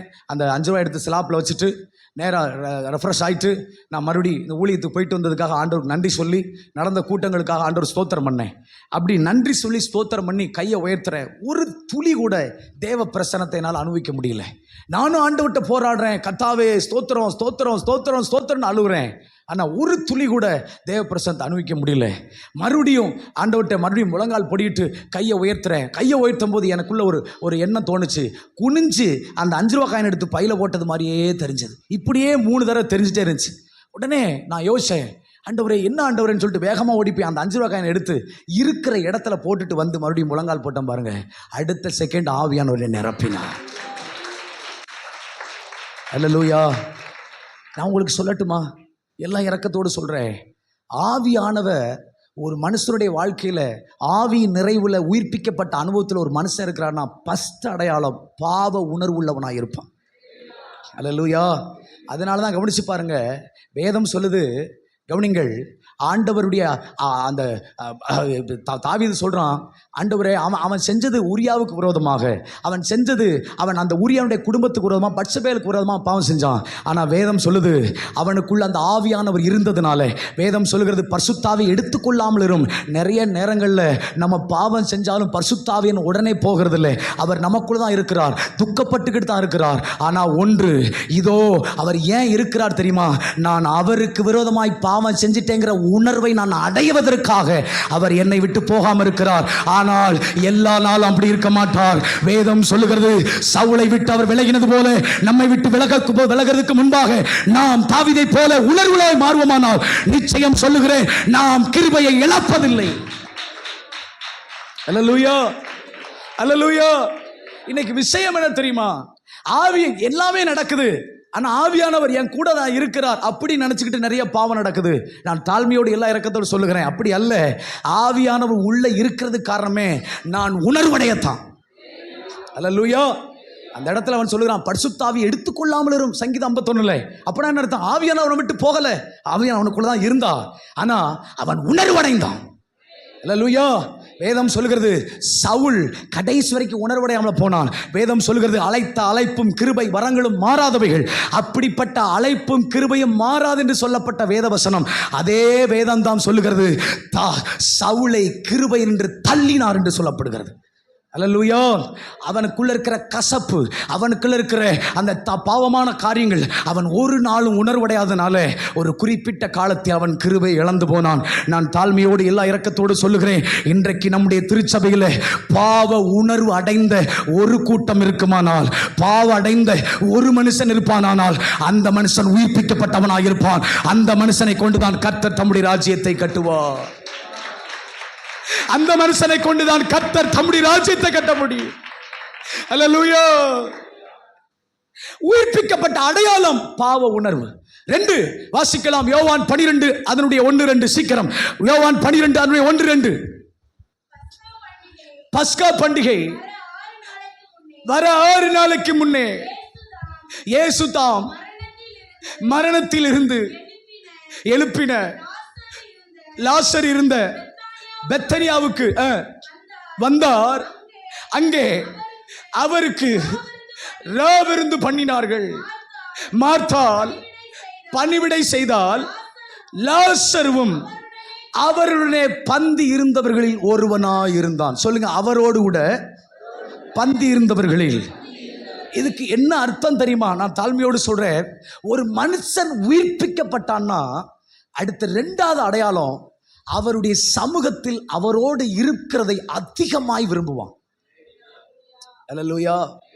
நீங்க அதனால தான் வேதத்தில் பாசி பாருங்க, வேதம் சொல்லுகிறது, நான் 1000 நாளை வாழ்வதை பார்க்கிலும் அவருடைய பிரகாரங்கள் இருக்கிற ஒரு நாள் மேலானது. நான் கர்த்தரிடத்தில் ஒன்றையே கேட்டேன், அதையே நான் ஆர்வமாய் நாடி தேடுகிறேன். அவருடைய மகிமையை பார்க்க முடியாமல் அவருடைய ஆலயத்தில் ஆராய்ச்சி செய்வதையே நான் விரும்புகிறேன். உங்களுக்கு தெரியுமா, நான் தாழ்மையோடு சொல்லுகிறேன், ஒரு மனுஷன் உயிர்ப்பிக்கப்பட்ட அனுபவத்தில் இருப்பானால் அவனால் ஜெபிக்காம நிம்மதியா இருக்க முடியாது. அல்லேலூயா. ஒரு நாள் கூட அவர் பாதத்தில் அமராவிட்டால், அந்த பாதத்தில் அமர்வதற்கு வாய்ப்பு கிடைக்காவிட்டால், கவனிங்க, எத்தனை பேருக்கு மத்தியில் இருந்தாலும் அவன் இருதயம் புழுங்கி கொண்டிருக்கும். அல்லேலூயா. நான் சொல்றேன், இன்றைக்கு நாம எந்த அளவுக்கு தேவ சமூகத்தில் இருக்க விரும்புகிறோமோ, யாரோ ஒருத்தர் சொல்ல வேண்டாங்க, நீங்க ஜெபம் பண்ணுங்க, ஜெபம் பண்ணுங்க, பைபிள் வாசிங்க, அதை பண்ணுங்க, இதை பண்ணுங்கன்னு சொல்ல வேண்டாம். உயிர்ப்பிக்கப்பட்ட அனுபவத்தில் இருந்தீங்கன்னா உங்களால ஜெபிக்காம இருக்க முடியாது. அல்லேலூயா. அதனால தான் கவனிச்சு பாருங்க, வேதம் சொல்லுகிறது, இதோ எருசலேமுக்கு போவோம் வாருங்கள் என்று சொன்னபோது நான் ஆனந்த மகிழ்ச்சியோடு எருசலேமுக்கு போனேன் என்று சொல்லுறான். அல்லேலூயா. அப்ப என்ன விஷயம்னா, ஆலயத்துக்கு போக யாரும் வற்புறுத்த வேண்டாம், ஜெபிக்கிறதுக்கு யாரும் வற்புறுத்த வேண்டாம், பைபிள் வாசிக்க யாரும் வற்புறுத்த வேண்டாம், கர்த்தருக்கு இதை செய் அதை செய் யாரும் வற்புறுத்த வேண்டாம். உயிர்ப்பிக்கப்பட்ட அனுபவம் இருந்தாலே போதும், அவர்கள் நிச்சயம் தேவபாதத்தில் அமர்வதையே வாஞ்சிப்பார்கள். அல்லேலூயா. அப்போ ஒரு மனுஷன் உயிர்ப்பிக்கப்பட வேண்டும். அவன் உயிர்ப்பிக்கப்பட்ட அனுபவத்தில் அவன் எப்பொழுதும் இருக்கிறான்னா அதுக்கு மிகப்பெரிய அடையாளம் பாவ உணர்வை அவன் ஒரு நாள் விடாதிருப்பான். ஆமென். அல்லேலூயா. எத்தனை பேருக்கு புரியுது நான் சொல்றது? அல்லேலூயா. நிறைய பேருடைய ஆவி என் கூட இல்லைன்னு எனக்கு நல்லா தெரியும். அல்லேலூயா. அல்லேலூயா. எப்போவுமே ஒன்றை புரிந்து கொள்ளுங்க, மோசையை மேகம் எங்கே இழுத்துட்டு போச்சோ அங்கே மோசே போனான். மோசே மேகத்துக்கு பின்னாடி போனதுனால ஜனங்கள் மோசைக்கு பின்னாடி போனாங்க, அவர்களால் கானானுக்கு போக முடிஞ்சது. ஆனால் ஒரு குறிப்பிட்ட நேரத்தில் நடுவில் நாங்கள் இதோ பாவம் செஞ்சிட்டோம், அப்படி செஞ்சிட்டோம், இப்படி செஞ்சோன்னு சொல்லி மோசையும் மேகம் இல்லாமல் மலைக்கு மேலே ஏறினாங்க. அங்கே தேனீக்கள் கொட்டி விட்டது. நல்ல கவனிய, என்ன மேகம் இழுத்துட்டு போகிற திசையில் நீங்கள் வாங்க. அல்லேலூயா. என்ன மேகம் எங்கிட்ட இழுத்துட்டு போதோ அங்கிட்டு தான் நான் போக முடியும். ஆமென். ஏன் நான் மேகத்துக்கு பின்னாடி போனால் நீங்கள் ஏன் பின்னாடி வந்தால் கானானுக்கு போய் சேருவோம். மேகமும் மோசையும் இல்லாமல் நீங்கள் மலை மேலே ஏறினீங்கன்னா தேனீக்களை போல ஜனங்கள் கொட்டி விடுவார்கள். அல்லேலூயா. நான் கர்த்தருடைய இரக்கத்தில் சொல்லுகிறேன், எந்த அளவுக்கு நாம் பாவ உணர்வை விடாது இருக்கிறோமோ, ஒரு சின்ன காரியத்தை செஞ்சால் கூட இது குற்றம், இது தவறு என்கிற மனசாட்சி உடையலாக நாம் இருப்போமானால் நிச்சயம் சொல்கிறேன், உங்களோட ஆவியானவர் நிறைந்திருக்கிறார். உங்கள் கைகளால் செய்கிறது நிச்சயம் அவர் ராஜ்யத்துக்கு ஏதுவாய் மாறும். உங்கள் கைகளால் செய்கிறது அவர் ராஜ்யம் கட்டப்படும். உங்கள் கைகளால் செய்கிறது இதோ அவருக்கு மகிமையாய் மாறும். அல்லேலூயா. ஒரு மனுஷன் உயிர்ப்பிக்கப்பட்ட அனுபவத்தினுடைய இரண்டாவது அடையாளம், அவனால் தெய்வத்தின் பாதத்தில் நிச்சயம் அமர்ந்திருப்பான். ஆமென். வாசிக்கலாம் யோவான் 12:17. சீக்கிரம் யோவான் 12:17. நீங்கள் இவைகளை அறிந்திருக்கிறபடினால் யோவான் 12:17. ஜனங்கள் அவர் லாசருவை கல்லலிருந்து வெளியே வர பண்ணி அவனை உயிரோடு எழுப்பினார் என்று சாட்சி கொடுத்தார்கள். மூன்றாவது, நான் நிச்சயம் சொல்றேன், உங்களுக்குள் ஆவியானவர் நிறைவு இருக்குமானால், ஆவியானவரால் நடத்தப்படுவீர்களானால் நிச்சயமா நீங்கள் பிறருக்கு வெளிப்படையாய் காணப்படுவீர்கள். வெளிப்படையாய் காணப்படுவீர்கள். நீங்கள் மறைந்திருக்க மாட்டீங்க. ஆமென். அதனால தான் கவனிச்சு பாருங்கள், யோசேப்பு பார்வோனுக்கு முன்னாடி நிற்கும் பொழுது அவன் ஒரு காரியத்தை சொல்றான், சொப்பனத்துக்கு விளக்கம் சொல்றான். அடுத்த கட்டம் அந்த பார்வோன் சொல்றான், நீ விசேஷித்து தேவனுடைய ஆவியை உடையவன் என்று சொல்லுகிறான். கவனிங்கள், தேவனுடைய ஆவி உடையவர்கள் எங்கு இருந்தாலும் அவர்கள் வெளிப்படையாய் ஜனங்களுக்கு முன்பாக காணப்படுவார்கள். நீங்க உங்களை காமிக்க அவசியமே இல்லை, உங்களை உலகம் பார்க்கும். அல்லேலூயா. ஏன்னா நீங்க செய்யறது வித்தியாசமா இருக்கும், நீங்க பேசுறது வித்தியாசமா இருக்கும், நீங்க நடக்கிறது வித்தியாசமா இருக்கும், உங்களுடைய நோக்க வித்தியாசமா இருக்கும். எதுவுமே இந்த உலகத்தை சார்ந்து இருக்காது, அதில் தேவனுடைய ராஜ்யத்தை சார்ந்து இருக்கிறதுனால நிச்சயம் நீங்கள் ஜனங்கள் கண்களுக்கு மறைவாயிருப்பதில்லை. அல்லேலூயா. இவனை கர்த்தர் உயிரோடு எழுப்பினார் என்று பிறரால் லாசரு பேசப்பட்டான். அல்லேலூயா. உயிர்ப்பிக்கப்பட்ட மனுஷனுடைய ஒரு மூன்றாவது அடையாளம் என்னன்னா, அவன் நிச்சயம் பிறரால் சாட்சியிடும்படி பேசப்படுவான். அல்லேலூயா. நான் உங்களுக்கு தெரியுமா, நான் எல்லா இரக்கத்தோடு சொல்றேங்க, எங்க ஊர்ல ரட்சிக்கப்படுறதுக்கு முன்னாடி என்னை யாரும் வீட்டுக்குள்ள 10 நிமிஷம் கூட்டு பேச மாட்டாங்க. என் தம்பி, என் சித்தியோட பையன், அவன் பேர் விக்னேஷ். எங்க சித்தி அவங்க சொல்லுவாங்க, நீ யாரு கூடனாலும் சேர்றா, இந்த மகேந்திர பையன் கூட மட்டும் சேராத. என் பேர் மகேந்திரன், இந்த மகேந்திர பையன் கூட மட்டும் சேராதன்னு எங்கள் சித்தி சொல்லுவாங்க. அப்படிங்க ஒரு நாள் அதே ஊரில் பக்கத்து ஊரில் போய் செய்தி கொடுக்குறேன். அவங்க சிஎஸ்ஐ சபைக்கு போகிறவங்க, அவங்க அந்த சபையில் மெசேஜ் கொடுத்துட்டு கீழே இறங்குனே அவங்க சொன்னாங்க, நான் இதுக்கு முன்னாடி உன் தம்பியை யாரு கூடனாலும் சரி, இந்த மகேந்திரன் கூட சேராதான்னு சொல்லுவேன்டா. அன்னைக்கு அவன் கேட்கவே மாட்டான், எப்போ பார்த்தாலும் உன் கூட சுற்றுவான், நீ அவனை குடிச்சிட்டு மோசமாக அலைஞ்சிங்க. ஆனால் இன்னைக்கு உன்கிட்ட ஒரு ஃபோனாவது அவனுக்கு ஃபோன் போட்டு பேசுகிறான்னு ஒவ்வொரு நாளும் சொல்கிறேன். அவன் பேச மாட்டேங்காண்டா, நீயாவது பேசுடான்னு சொன்னாங்க. நான் ஏன் இதை உங்களுக்கு சொல்கிறேன் தெரியுமா? ஆண்டோடைய இறக்கத்தை சொல்கிறேன். அன்னைக்கு ஊருக்குள்ளே குடிகாரன், விபச்சாரக்காரன், மோசமான பேர் வாங்கினேன். இன்னைக்கு ஊருக்குள்ளே போனால் இயேசுக்காரன் எனக்கு பேர் வச்சிருக்கிறாங்க. நான் ஏன் இதை சொல்கிறேன், அவருக்கு மகிமையாக சொல்கிறேன். நமக்குள்ள ஆவியானவர் இருந்தால் நம்மகிட்ட ஒரு வித்தியாசம் தெரியுங்க. நம்ம பார்வை வித்தியாசமாக இருக்கும், நம்ம பேச்சு வித்தியாசமாக இருக்கும். உங்களுக்கு தெரியுமா, ஒருத்தவங்களை பரிசுத்தமாக பார்க்க தெரியாது, பெரியவங்ககிட்ட மரியாதையை பேச தெரியாது, எல்லா விதத்துக்கும் ஒரு ட்ரெஸ்ஸு கூட எப்படி போட தெரியாது, ஒரு ட்ரெஸ்ஸை எப்படி சாரத்தை லுங்கி நெஞ்சு வரை கட்டிட்டு அலைவேன், எல்லா விதத்திலும் இங்கனக்குள்ள கோடு, இங்கனக்குள்ள சாய், எங்கனக்குள்ள கடுக்கா மோசமாக அலைவேன். ஆனா ஆண்டவருடைய இரக்கத்தை சொல்றேன், என்னைக்கு ஆவியானவர் வந்தாரோ, என்னைக்கு எனக்குள்ள அந்த கிறிஸ்துவின் ஜீவன் வந்தது, அன்றையிலிருந்து என் வாழ்க்கையில் அனைத்தும் வித்தியாசமா மாறிடுச்சு. அல்லேலூயா. கர்த்தருடைய இரக்கத்தை சொல்றேன். எங்க அம்மா அப்பாவுக்கு 25 வயசு முடிகிற வரைக்கும் ஒரு நல்ல சமாதானம் உள்ள தூக்கத்தை நான் கொடுத்தது கிடையாது. நைட்டு 2 மணி 3 மணிக்கெல்லாம் எங்கள் அம்மா எங்கள் அண்ணங்களுக்கு ஃபோன் போட்டு, டே மகேந்திரன் தூங்கிட்டானாடா, மகேந்திரன் எங்கே படுத்திருக்கான்டா. ஏன்னா நான் யார் வீட்டில் மெச்சு படுத்திருக்கேன், எங்கே படுத்திருக்கேன், ரோட்டில் கிடக்கானு தெரியாது.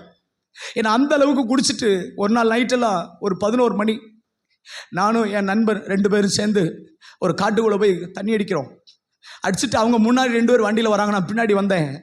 ஒரு பயங்கரமான ஒரு காடு, அந்த இடத்துல அவங்க முன்னாடி போயிட்டு இருக்கிறாங்க. நான் பின்னாடி வந்தவனே என்னை ஆளை காணோம். திடீர்னு அந்த லட்சுமணங்கிறவன் வேகமாக வந்து என்னென்ன மகேந்திரன் வந்தான் ஆளை காணோம்னு சொல்லி மறுபடியும் பின்னாடி திரும்பி வந்தான்.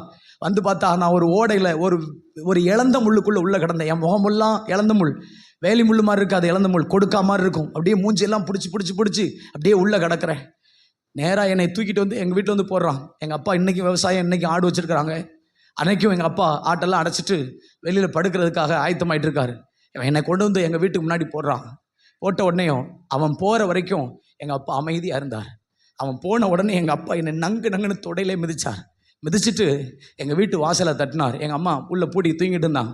நேராக தட்டிட்டு, இங்கே வா, நீ பார்த்தா திரும்ப எப்படி கிடக்கிறான்னு பால். அசிங்கமாக எங்கள் அம்மா திட்டினாங்க.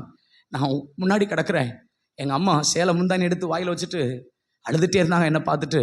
அப்போது எங்கள் அம்மா எங்கள் அப்பாட்ட சொல்கிறான், எங்கள் அப்பா எங்கள் அம்மாட்ட சொல்கிறாரு, இவன் காலங்கையும் கட்டு, நான் இவனை அம்மிக்குள்ளே போட்டு கொன்னுறேன் அப்படின்னு எங்கள் அப்பா எங்கள் அம்மாட்ட சொல்கிறாங்க. எங்கள் அம்மா சொல்கிறாங்க, எனக்கு நல்லா கேட்டுச்சு. எங்கள் அம்மா சொல்கிறாங்க, யோ உனக்கு அறிவு இல்லையா?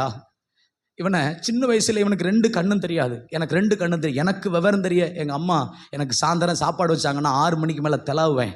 இந்த மஞ்சள் காமாலைனால எனக்கு 2 கண்ணு அடைச்சிருச்சு. அப்படியே தெலாவுவேன். 2 கால் எனக்கு வராது. இதே சிவகாசியில் விஸ்வநத்தத்தில் தான் எங்கள் அப்பா ஆரம்ப நாட்கள் இருந்தாங்க. விஸ்வநத்தத்தில் இதே சிவகாசியில் அந்த மெயினில் தான் எங்கள் அப்பா வண்டி மாடு அடித்தாங்க. எங்கள் அம்மா இந்த சிவகாசிக்கு என்ன ஆஸ்பத்திரி தூக்கிட்டு வரும்போது எனக்கு விவரம் தெரிய கொஞ்சம் தூக்கிட்டு போவாங்க. எங்கள் அம்மாவால் தூக்க முடியாது, ஒரு கல்லில் உட்கார வச்சுட்டு அவங்களும் உட்காருவாங்க. அதுக்கப்புறம் அவங்க இலைப்பாரிட்டு மறுபடியும் என்னை தூக்கிட்டு போவாங்க. அப்படியே தூக்கிட்டு போய் அப்படி தான் எங்கள் அம்மா, எனக்கு என்ன 2 கால் வராது, என்னால் நடக்க முடியாது. இவனுக்கு 2 காலும் 2 கையும் வராமல் கிடந்த போது அவனை எல்லாத்தையும் பக்கத்து வீட்டெல்லாம் கடனை வாங்கி இவனை காப்பாற்றணும். இப்படி முழுத்த மனுஷனாக வளர்ந்த பிறகு இவனை கொல்லணும்னு சொல்கிறே, உமக்கெல்லாம் அறிவு இல்லையான்னு எங்கள் அம்மா எங்கள் அப்பாட்ட கேட்குறாங்க.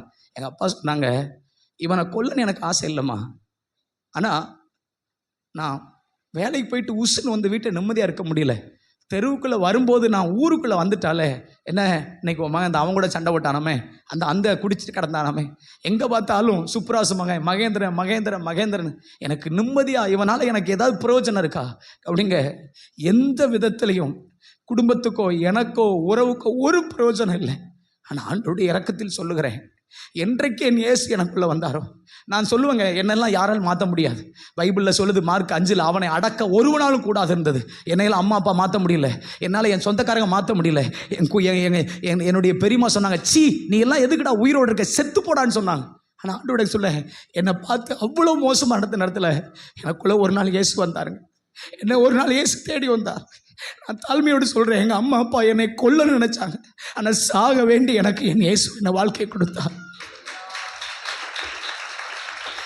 நான் ஏன் இதை சொல்கிறேன் தெரியுமா? இயேசு அவருடைய உயிர்ப்பிக்கப்பட்ட அனுபவம், அந்த ஆவியின் நிறைவு நமக்குள்ள இருக்குமானால், அவரோடு நடக்கிற அனுபவம் நமக்குள்ள இருக்குமானால், நிச்சயம் சொல்கிறேங்க, நம்ம நிச்சயம் நமக்குள்ள ஒரு விசேஷத்தை அந்த உலகம் பார்க்கும். அல்லேலூயா. நம்ம வாழ்க்கை சாதாரணமா இருக்காது. அல்லேலூயா. நான் ஆண்டவருடைய இரக்கத்தில் சொல்லுகிறேன், ஒரு அடிமையான ஒருத்தன், எகிப்துக்கு விற்கப்பட்ட ஒருத்தன், தவறான குற்ற வழக்கில் சிறைச்சாலையில் தூக்கி போடப்பட்டவன், அப்படிப்பட்ட ஒருவனுக்கு கூட சிங்காசனம் கிடைக்குமானால் அவனுக்குள்ள இருந்த ஆவியானவர், அவனுக்குள்ள ஆவி நிறைவு. இன்றைக்கு நான் சொல்லுகிறேன், உங்களை சில அதிகாரங்களுக்குள்ள கர்த்தர் நடத்தட்டும். கர்த்தர் உங்கள் ஸ்தானத்தில் உங்களை சிங்காசனத்துக்கு நேராக உயர்த்தட்டும். உங்களுக்கு வைத்திருக்கிற மகிமையின் அந்த ஸ்தானத்துக்கு நேராக உயர்த்த உங்களுக்குள் ஆவி நிறைவு தேவை. அல்லேலூயா. அவனை அவ்வளவு ஒரு அடிமைப்பட்ட ஒரு இடத்திலையும் அவனை பாதுகாத்தது அவனுக்குள்ள இருந்த ஆவியானவர். அல்லேலூயா. நான் உங்களுக்கு சொல்லட்டுமா, இந்த யோவான் 11 இவன் உயிர்ப்பிக்கப்பட்டதுனால 3 கூட்டம் விசுவாசம் அடைஞ்சாங்க. எனக்கு அந்த இடத்துல வாசிக்க டைம் இல்லை. யோவான் 11:45, யோவான் 11:21, யோவான் 11:15. வேதம் சொல்கிறது 11:45 ரட்சிக்கப்பட வேண்டியவர்கள் விசுவாசம் அடைந்தார்கள். அல்லேலூயா. ரட்சிப்பை பெறுகிறவர்கள் விசுவாசம் அடைந்தார்கள். அங்கே அநேக யூதர்கள் வந்திருந்தார்கள். இவன் உயிர்ப்பிக்கப்பட்டதினால் இயேசுவை விசுவாசித்தார்கள்.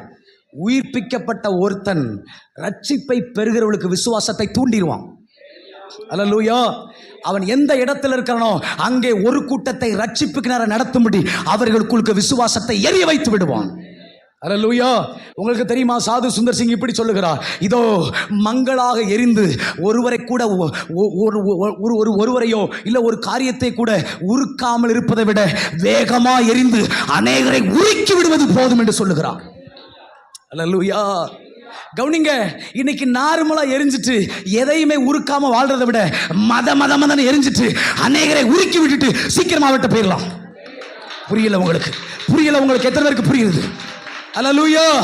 அப்போ கவனிக்க வேண்டிய விஷயம் என்ன தெரியுமா? ஒரு மனுஷன் அதனால கவனிங்க, உங்களுக்குள்ள எனக்குள்ளே ஆவியான நிறைவு இருக்குமானால் நாம இருக்கிற இடத்துல வாசனையா இருப்போம். நாம கிறிஸ்துவுக்கு நற்கந்தமா இருப்போம். நம்மிடத்துல புறப்படுகிற நீதியின் வாசனை, பரிசுத்த வாசனை, எல்லா விதத்திலும் தேவனுடைய ராஜ்ய வாசனை அநேகரை பற்றி பிடிக்கும். இருளிலிருந்தும் அந்தகாரத்திலிருந்தும் சாபத்திலிருந்தும் நமக்குள்ள இருக்க பிரசனம் அழித்துவிடும். உங்களுக்கு தெரியுமா, நீங்களும் நானும் உலகத்துக்கு வெளிச்சம். அல்லேலூயா.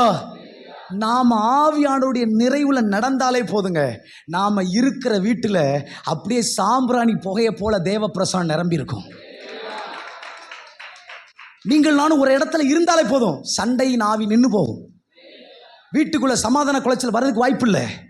சண்டையின் ஆவி எழும்பினாலும் அந்தகாரத்தில் எப்படி ஐயா சொன்னாங்க இல்லையா, நமக்கு தெரியாத மறைமுகத்தில் சில வழி ஆவிக்குரிய மண்டலத்தில் சில காரியங்களை கத்த செய்துட்டு இருக்காரு. உங்களுக்கு தெரியுமா, தேவ பிரசன்னத்தில் ஆவியின் நிறைவில் நடந்து பாருங்க, உங்க வீட்டுக்குள்ள இருளுக்கு வாய்ப்பு இல்லை. அல்லேலூயா. நல்ல கவனிங்க, நம்ம உடம்புல ஏன் ஸ்ப்ரே அடிக்கிறோம்? வேர்வை நாற்று அடிக்கக்கூடாது. சொல்லுங்க, அப்படிதானே? இப்போ வீட்டில் ஏன் ரூ ஸ்ப்ரே அடிக்கிறோம்? அங்கே சும்மல் வரக்கூடாது. எதுக்கு கார் ஸ்ப்ரே வச்சிருக்கிறோம்? ஏன் சும்மல் வரக்கூடாது? அதை போல தான் கவனிங்க, இந்த உலகத்தில் சில சுமல் இருக்கு. அசுத்தம், அநீதி, அக்கிரமம், இச்சை, பாவம், பொல்லாத கிரியை. இந்த சுமல் வெளிப்படக்கூடாதுன்னா நீங்களும் நான் நற்கந்தமாய் தேசத்துக்குள்ள உலாவ வேண்டும். எத்தனை பேருக்கு புரியுது? உங்க வீட்டுக்குள்ள உலாவுங்க, உங்க தெருவுக்குள்ள உலாவுங்க, உங்க தேசத்துல உலாவுங்க. நீங்கள் இருக்கிற வேலை பார்க்கிற இடத்துல நீங்கள் உலாவுங்கள். அங்கே எந்த அசுத்தமும் உங்கள் நிமித்தம் மறைக்கப்படும். அல்லேலூயா. நீங்களும் நானும் வாசனை, நீங்களும் நானும் நற்கந்தம். அல்லேலூயா.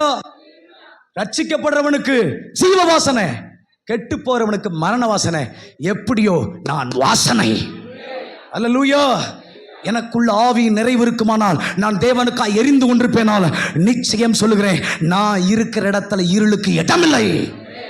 அல்லேலூயா. அல்லேலூயா. அப்போ ஒரு மனுஷன் உயிர்ப்பிக்கப்பட்டால், ஒரு மனுஷன் தேவனுடைய ஆவியின் நிறைவுக்குள் நடத்தப்பட்டால் நிச்சயம் சொல்லுகிறேன், ரட்சிப்பை பெறுகிறவருடைய விசுவாசத்தை தூண்டி விடுவான். வேதம் சொல்லுகிறது, அந்த இடத்துல மார்த்தாள் மரியாள் 2 பேரும் சொல்றாங்க, நீர் இருந்தால் மரிக்க மாட்டான் ஆண்டவரே. அப்படி சொன்ன போது அவங்க சொல்றாங்க, நீ விசுவாசித்தால் தேவனுடைய மகிமையை காண்பாய் என்று. கவனிங்கள், வேதம் சொல்லுகிறது, லாசரு உயிர்ப்பிக்கப்பட்ட பிறகு இந்த மரியாளுக்கும் மார்த்தாளுக்கும் வேதம் சொல்லுகிறது, அவரோடு கூட சிலுவை வரைக்கும் போறது வரைக்கும், அவருடைய சிலுவையின் அடியில நிற்கிற வரைக்கும் இவருடைய விசுவாசம் இயேசு மேல் வளர்ந்து பெருகிட்டு. இன்னைக்கு தேவை உள்ளவருடைய விசுவாசத்தை தூண்ட உயிர்ப்பிக்கப்பட்டவன் தேவை. அல்லேலூயா. இன்னைக்கு சபைக்குள்ள இருக்கிற அநேகரை உயிர்ப்பித்து அவர்களை சிலுவைக்கு பின்னாடி போற வரைக்கும், இந்த மரியாள் சிலுவை வரைக்கும் போனான். கூட இருக்கிற 11 பேர்ல ஒருத்தன் 12 பேர்ல ஒருத்தன் செத்து போயிட்டான். அதுல 11 பேர்ல கவனிங்க, ஒருத்தன் அரண்மனை வரைக்கும் தான் வந்தான். 10 பேர் ட்ரெஸ்ஸை கூட விட்டுட்டு ஓடிட்டான். கவனிங்கள், ஒரே ஒருத்தன் மட்டும் தான் சிலுவைக்கு வந்தான். வேதம் சொல்கிறது, அவன் யோவான். அதை தாண்டி சிலுவைக்கு வரைக்கும் வந்தது இந்த மரியாள். அல்லேலூயா. அதுக்கு காரணம் என்ன தெரியுமா? தன்னுடைய தம்பி உயிர்ப்பிக்கப்பட்டதை அவள் பார்த்தாள். தன்னுடைய தம்பி இயேசுவால் எழுப்பப்பட்டதை பார்த்தாள். உயிர்ப்பிக்கப்பட்ட ஒரு லாசரு தேவை உள்ளவருடைய விசுவாசத்தை தூண்டுகிறான். அதையும் தாண்டி உயிர்ப்பிக்கப்பட்ட மனுஷன், அதே யோவான் 11:15 சொல்லுது, இதோ நான் அங்கே இராததினால உங்கள் விசுவாசத்தை இன்னும் பெருக்குவதற்கு வாய்ப்பாயிற்று. அல்லேலூயா. அப்பனா என்ன தெரியுமா பாருங்க, நான் அங்கே இராதினால் நீங்கள் விசுவாசம் உள்ளவருக்கு ஏது உண்டு, உங்கள் நிமித்தம் சந்தோஷப்படுகிறேன். தேவனுடைய ராஜ்யத்தில் செயல்படுகிறவருடைய விசுவாசத்தை கூட உயிர்ப்பிக்கப்பட்டவன் தூண்டி விடுவான். அல்லேலூயா. நான் ஆண்டவருடைய இரக்கத்தில் எல்லா தாழ்மையோடு எல்லா தயவோடு நான் சொல்லுகிறேன், இந்த கடைசி காலத்தில் உலகத்தை அவர் பின்னாடி திருப்ப யார் தேவை தெரியுமா? பணம் உள்ளவர்களோ, படித்தவர்களோ, அறிவாளிகளோ, அழகுள்ளவர்களோ தேவையில்லை. அவரால் உயிர்ப்பிக்கப்பட்டவர்கள் தேசத்தில் தேவை. உயிர்ப்பிக்கப்பட்ட அனுபவத்தை காத்துக் கொள்ளுகிறவர்கள் எந்த நெருக்கடியிலும் அவருக்காக உலகத்தை அவர் பக்கம் திருப்புவார்கள். அவருக்காக அநேகரை அவர் பக்கம் திருப்புவார்கள். உயிர்ப்பிக்கப்பட்டவர்கள் தேவை. அல்லேலூயா. உங்களுக்கு தெரியுமா, ஒரு மனுஷன் தேவனுடைய உயிர்ப்பிக்கப்படுதலுக்குள்ள வரணும்னா, ஒரு மனுஷன் உயிர்ப்பிக்கப்படணும்னா மிக முக்கியமான ஒன்று வேதம் சொல்லுங்க, லாசருவே வெளியே வா. சொல்லுங்க, லாசருவே வெளியே வா. சொல்லுங்க, லாசருவே வெளியே வா. உங்களுக்கு தெரியுமா, எந்த மனுஷனுடைய வாழ்க்கையில் தேவனுடைய சத்தியத்துக்கு இடம் இருக்கிறதோ, தேவனுடைய சத்தம் அவன் வாழ்க்கையில் மேலோங்கி நிற்கிறதோ, அவன் நிச்சயமா மரித்த நிலைமையில இருக்க மாட்டான். நீங்க நம்பினானுங்க மாட்டு போங்க. ஒரு மனுஷனை உயிர்ப்பிக்கிறதே கர்த்தருடைய சத்தியம். அல்லேலூயா. சத்தியம் இல்லைனா ஒரு மனுஷனுக்குள் உயிர்ப்பிக்கப்படுதல் வராது. அதனால கவனிச்சு பாருங்கள், வேதம் சொல்லுகிறது, இளைய குமாரன் அவனிடத்துல எல்லா சொத்தை இழந்தான், குறைவிட தொடங்கினான். குறைவிட தொடங்கினே அப்பா வீட்டுக்கு வரல. அப்பவே அப்பாவுடைய நினைவு இருந்துச்சு, அப்பாவுடைய சத்தம் கேட்டுச்சு. கவனிங்க, இன்னைக்கு நிறைய பேர் குறைவா இருக்கும் போது கூட வராம தங்களுடைய சுயத்தை வைராக்கத்தை பிடிச்சிட்டு இருப்பாங்க. அதுக்கப்புறம் மறுபடியும் பண்ணி வைக்கிற இடத்துக்கு போனா கவனிங்க, இப்போ அப்பாவுடைய நினைவு வருது. எங்கே தேவனுடைய வசனம் ஒரு மனுஷனால் கனம் பண்ணப்படுகிறதோ அந்த மனுஷன் நிச்சயமா பாவத்தில் கிடப்பதில்லை, பள்ளிக்கூடத்தில் இருப்பதில்லை. அவன் எழும்பி அப்பாட்ட வந்துடுவான். அல்லேலூயா. நீங்களும் நானும் உயிர்ப்பிக்கப்படனா கவனிங்கள், உலர்ந்த எலும்பை உயிர்ப்பித்தது கர்த்தருடைய வார்த்தை. அல்லேலூயா. வேதம் சொல்லுகிறது, நார்ன சரீரத்தை கல்லறை விட்டு வெளியே கொண்டு வந்து கர்த்தருடைய வார்த்தை. இதோ இளைய குமாரனை பண்ணி கொடுத்த விட்டு தகப்பன் விட்டு கொண்டு வந்தது தகப்பனுடைய சத்தம். அல்லேலூயா. சத்தியம் மிக முக்கியங்க. உங்களுக்கு தெரியுமா, நான் ஆண்டவருடைய இரக்கத்தில் சொல்றேன், நான் எத்தனையோ முறை ஆண்டவர்கிட்ட கேட்டிருக்கேன், ஆண்டவரே வேதாம கல்லூரிக்கு போவா. நிறைய தகப்பன்மார்கள் எனக்கு பீஸ் கொடுத்து என்னை வேதாம கல்லூரியில் சேர்க்கறதுக்காக நிறைய காரியங்களை எனக்கு செஞ்சாங்க. நல்ல கவனிங்க. அப்போது அவங்க என்னை எத்தனையோ முறை பீஸ் கட்டி அனுப்புனாங்க. ஆனால் ஒரு முறை கூட தேவன் என்னை அதுக்கு அனுப்பலை. ஏன் என்னன்னு எனக்கு தெரியலை. ஆனால் என்னை கர்த்தர் அனுப்பலை. ஆனால் ஒன்று சொல்கிறேன், தேவ சமூகம் எனக்கு பைபிள் காலேஜாக இருந்தது, பரிசுத்த ஆவியான பைபிள் டீச்சராக இருந்தார். இது என் வாழ்க்கையில் விரிவடைய என் வாழ்க்கையும் விரிவடைந்தது. அல்லேலூயா. உங்களுக்கு முன்னாடி நிற்கிறேன், நான் படித்தவன் கிடையாது. ஐயா சொன்ன மாதிரி எந்த விதத்துலையும் பின்னணியும் உள்ளவன்ல. நான் ஆண்டவருடைய இரக்கத்தில் சொல்கிறேன், எனக்கு படிப்போ அறிவோ பெரிய லெவலில் புத்தியே கிடையாது, என் குடும்பத்தில் எந்த பின்னணியும் இல்லை. ஆனால் ஒன்று சொல்கிறேன்யா, இந்த வசனம் என் வாழ்க்கையை உயர்த்துச்சு. உங்களுக்கு தெரியுமா, இதே பைபிளை என் நண்பன் ஒருத்தன் ஒரு நாள் அவனை சாயந்தரம் விளையாடுறதுக்காக கூப்பிட போனேன். அவன் வீட்டில் குளிச்சுட்டு இந்த பைபிள் எடுத்து வாசிச்சுட்டு இருந்தான். டேய், நம்மளாம் யாரு, நம்ம குளம் என்ன கோத்திரம் என்ன, நம்மளாம் இதை வாசிக்கலாமா, வெளிநாட்டுக்கார சாமியை நம்மளாம் வந்து பண்ணலாமான்னு சொல்லி இந்த பைபிளை எடுத்து அவன் மேலே எறிஞ்சேன். நான் இந்த பைபிளை நான் தூக்கி எறிஞ்சேன். நான் இன்றைக்கி என்னை தூக்கி சுமக்குதுய்யா. நான் தாழ்மையோடு சொல்ல தூக்கி சுமக்கு. இந்த வேதம் சாதாரணமானது அல்ல. இந்த வேதம் மட்டும் இல்லைன்னா நான் இல்லைங்க. நான் ஆண்டவருடைய இடத்துக்கு சொல்கிறேன், என்னைக்கு என் வாழ்க்கையில் வேத வார்த்தை விரிவடைந்ததோ என் வாழ்க்கை விரிவடைய தொடங்கிற்று. நான் சொல்கிறேன், கர்த்தருடைய சத்தியத்துக்கு கனம் பண்ணுவீர்களானால், கர்த்தருடைய சத்தியத்து மேலே கவனமாக இருப்பீர்களானால், அவருடைய சத்தியத்தை கை கொள்ளுவீர்களானால், நான் தாழ்மையோடு சொல்லுகிறேன், நிச்சயமாக நீங்கள் உயிர்ப்பிக்கப்பட்ட அனுபவத்தில் நிலைத்திருப்பீர்கள். உயிர்ப்பிக்கப்பட்ட அனுபவம் உங்களுக்கு பலமாய் பெருக துவங்கும். அல்லேலூயா. ஒரு மனுஷன் உயிர்ப்பிக்கப்படுவதற்கு இரண்டாவது மிக முக்கியமாக வேதம் சொல்லுகிறது, கவனிங்கள், எப்போவுமே ஒரு மனுஷன் உயிர்ப்பிக்கப்பட வேண்டும் என்றால் நல்ல ஐக்கியத்தில் இருக்கணும். அல்லேலூயா. மரித்தோர் போய் அடக்கம் பண்ணட்டும். எப்போவுமே செத்தவங்க கூட இருந்தோம்னா செத்தவங்களா தான் இருப்போம். புரியல? அல்லேலூயா. நம்ம எதையுமே ஆமேன்னு சொல்ல மாட்டீங்களே.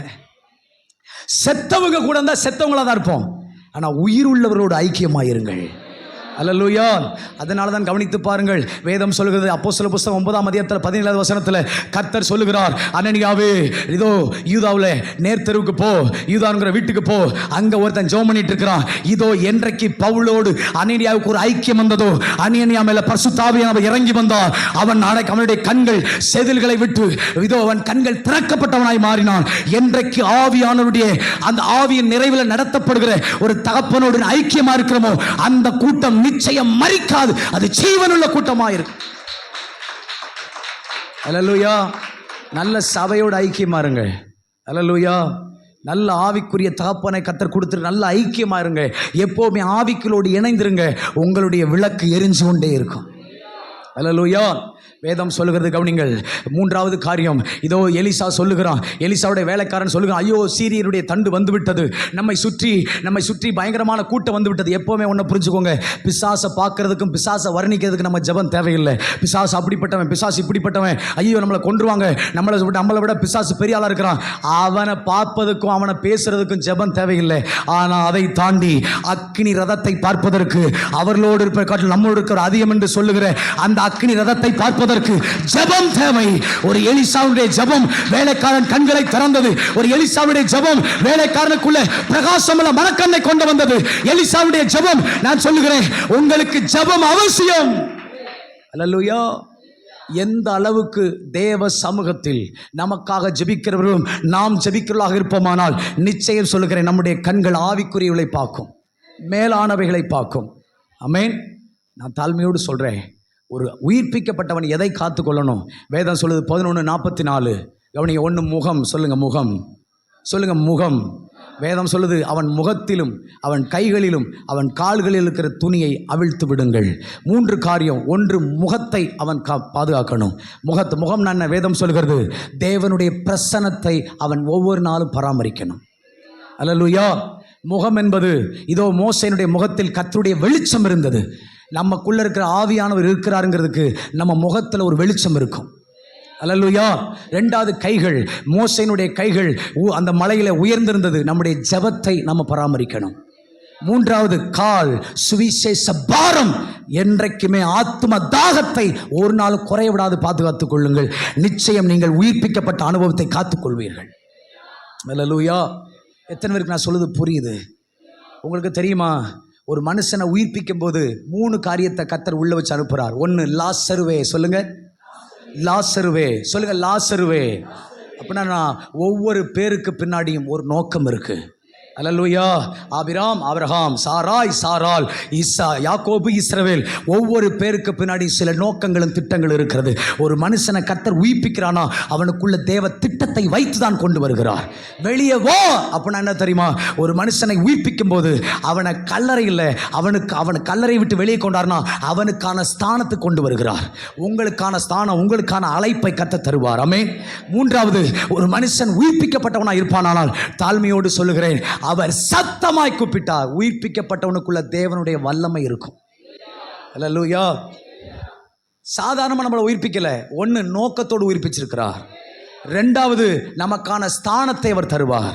3வது, அவர் வல்லமையை கொடுத்து நம்ம உயிர்ப்பித்திருக்கிறார். நீங்க ஒண்ணே செய்யணும். என்னால அவருக்கு ஏதாவது ஆகணும், அவருக்காக நான் ஏதாவது செய்ய நினைச்சீங்கன்னா, நீங்களா நானா எதையும் செய்ய முடியாது. அவருடைய ஆவியின் நிறைவுக்குள்ள வரணும். அவரால் உயிர்ப்பிக்கப்படணும். அப்படி உயிர்ப்பிக்கப்பட்ட அனுபவத்தை நம்ம காத்துக்கிட்டோம்னா, நிச்சயமா சொல்றேன், நெருக்கடி நேரத்திலும் அவருக்காக நம் கை ஓங்கி நிற்கும். ஒரு நாளும் இதோ பின்வாங்க மாட்டோம். எல்லாரும் அப்படியே கைகளை, எல்லார் கண்களை மூடலாம். எல்லாம் இருக்கிற இடங்கள் நேரம் ஆயிடுச்சு பாருங்க. நல்ல வாய்களை திறந்து ஒரு சில நிமிஷங்கள் நல்ல ஸ்தோத்திரம் பண்ணுங்க. இதோ நீங்கள் செய்கிறதெல்லாம் வீண் என்று அறிகிறது இல்லையா? ஒரு கூட்டம் இன்றைக்கு இயேசுவை அழிப்பதற்கும் ஊழியத்தை தடை செய்வதற்கும் சபையை வளரவிடக்கூடாது என்று சொல்லிக் கொண்டிருக்கிற மத்தியிலே, இதோ இப்படிப்பட்ட நெருக்கடியான நேரத்தில் கூட, இதோ அவருக்கு பின்னாடி ஒரு உலகம் போகுமானால், உலகமே அவருக்கு பின் சென்று போகுமானால், இன்றைக்கு இதோ இந்த மாரநாதா திருச்சபையிலிருந்து ஒரு சிலரை கர்த்தர் எதிர்பார்க்கிறார். இதோ மண்ணாய் இருந்த சரீரம் எழும்பினது போல, முள்ளாய் இருந்த அந்த முள்ளுக்குள் இதோ ஒரு அக்கினி எழும்பி, இதோ பின்மாற்றமான ஒரு மோசையை மறுபடியும் எகிப்துக்கு அனுப்பினது போல, இதோ நாரின ஒரு சரீரம் வெளியே வந்தது போல, இன்றைக்கு உலர்ந்த எலும்புகள் சேனையா முள்ளாய் நின்றது போல இன்றைக்கு நாரி போன நிலைமையில இருக்கலாம், உலர்ந்து போய் கிடக்கலாம். கர்த்தருடைய ஆவியானவர் சொல்லுகிறார், உங்கள் மேல் ஆவி வருமானால், முள்ளாய் இருந்தாலும் உங்கள் மேல் ஆவியானவர் இறங்கி வருவாரானால், ஆவியானவருக்கு இடம் கொடுப்பீரானால், நிச்சயம் சொல்லுகிறேன், சில மோசேக்களை மறுபடியும் எகிப்துக்கு அனுப்புவீர்கள். அந்த முள் சாதாரணமாக இருக்கிற வரை அது வெறும் முள். அக்கினி இறங்கின போது அது தேவனுடைய இருதயத்தை வெளிப்படுத்துகிற, தேவனுடைய அங்கலாய்ப்பை பேசுகிற முள்ளாய் மாறிற்று. இங்க இருந்து சிலர் எழுமட்டும், வாயில தரங்க, வாயில தரங்க. நல்ல தேவனுடைய அங்கலாய்ப்பை அறிந்த ஒரு கூட்டமா அன்றைக்கு பின்மாற்றமாக இருந்த மோசையை ஒரு முள் எகிப்துக்கு திருப்பினது போல, எகிப்துக்கு திருப்பினது போல, எகிப்துக்கு திருப்பினது போல. இதோ மோசே ஆண்டவர் வேதம் சொல்லுகிறது, 40 வயசுல ஊழியமே வேண்டான்னு சொல்லிட்டு மீதியான் தேசத்துக்கு ஓடி வந்தான். ஆனால் மீதியான் தேசத்தில் ஓடி வந்தவனை இதோ மறுபடியும் ஒரு முள்ளுக்குள் அக்கினி இறங்கி வந்த போது இதோ அந்த முள்ளுக்குள் தேவ இருதயம் பற்றி எரிந்தது, தேவன் அங்கலாய்ப்பு பற்றி எரிந்தது. அந்த சத்தத்தை கேட்க கேட்க கேட்க கேட்க மோசே எகிப்துக்கு புறப்பட்டது போல இங்கு இருக்கிற சில கூட்டம் புறமக்களை தேடி போகட்டும். சிலருக்கு சுவிசேஷ மாறுங்கள், சிலரை கர்த்தருக்கென்று பிடியுங்கள். மோசே இஸ்ரவேல் ஜனத்தை கானானுக்கு புறப்பட பண்ணினது போல இங்கிருந்து சில தலைமைத்துவங்கள் எழும்பட்டும், எழும்பட்டும், எழும்பட்டும், எழும்பட்டும். வாயை திறங்க, வாயை திறங்க, வாயை திறங்க. நல்லா ஜெபிக்க தொடங்க. வாலிப தம்பி, மறுபடியும் இழந்த அபிஷேகம் திரும்ப வரட்டும். அன்னி பாஷை பேச தொடங்க. இன்றைக்கு புதிய அபிஷேகம், ஒரு ஜெப அனுபவம் வரட்டும், பாவ உணர்வு வரட்டும். எல்லாரும் அப்படியே கைகளை உயர்த்தி ஒரு விஷயம் வாய்களை திறந்து, ஆண்டவரே எங்கள் மேல மறுபடியும் உம்முடைய ஆவி வேணும் ஆண்டவரே. அப்பா, நாங்கள் ஆண்டவரே மங்களாயிருந்தது போதும், மங்களாயிருந்தது போதும், தீவிரமாய் பற்றி எரிகிற ஒரு அனுபவம் வரட்டும் ஐயா. யோவானை போல ஆண்டவரே அவன் எரிந்து பிரகாசிக்கிற ஒளியாயிருந்தான்னு சொன்னது போல கர்த்தாவே இன்றைக்கு ஒரு கூட்டம் இங்கே கர்த்தருக்காக எரியட்டும், இயேசுவின் வல்லமையில நாமத்தினால. நெருக்கடியின் நேரத்திலும் இந்த உலகத்தை அவர் பக்கம் திருப்ப இதோ உயிர்ப்பிக்கப்பட்ட ஒருவன் தேவை. அன்றைக்கு உயிர்ப்பிக்கப்பட்ட லாசரு நிமித்தம் இயேசுவை அநேகர் பின்பற்றினது போல ஆண்டவர் இந்த மாரநாதா சபையில் நாங்கள் ஜீவன் உள்ளவர்களாய் இந்த தேசத்துக்குள் கடந்து போய் அநேகரை தேவனண்டை திருப்புகிற சந்ததியாய் மாற எங்களுக்கு அனுக்கிரகம் தாரும்.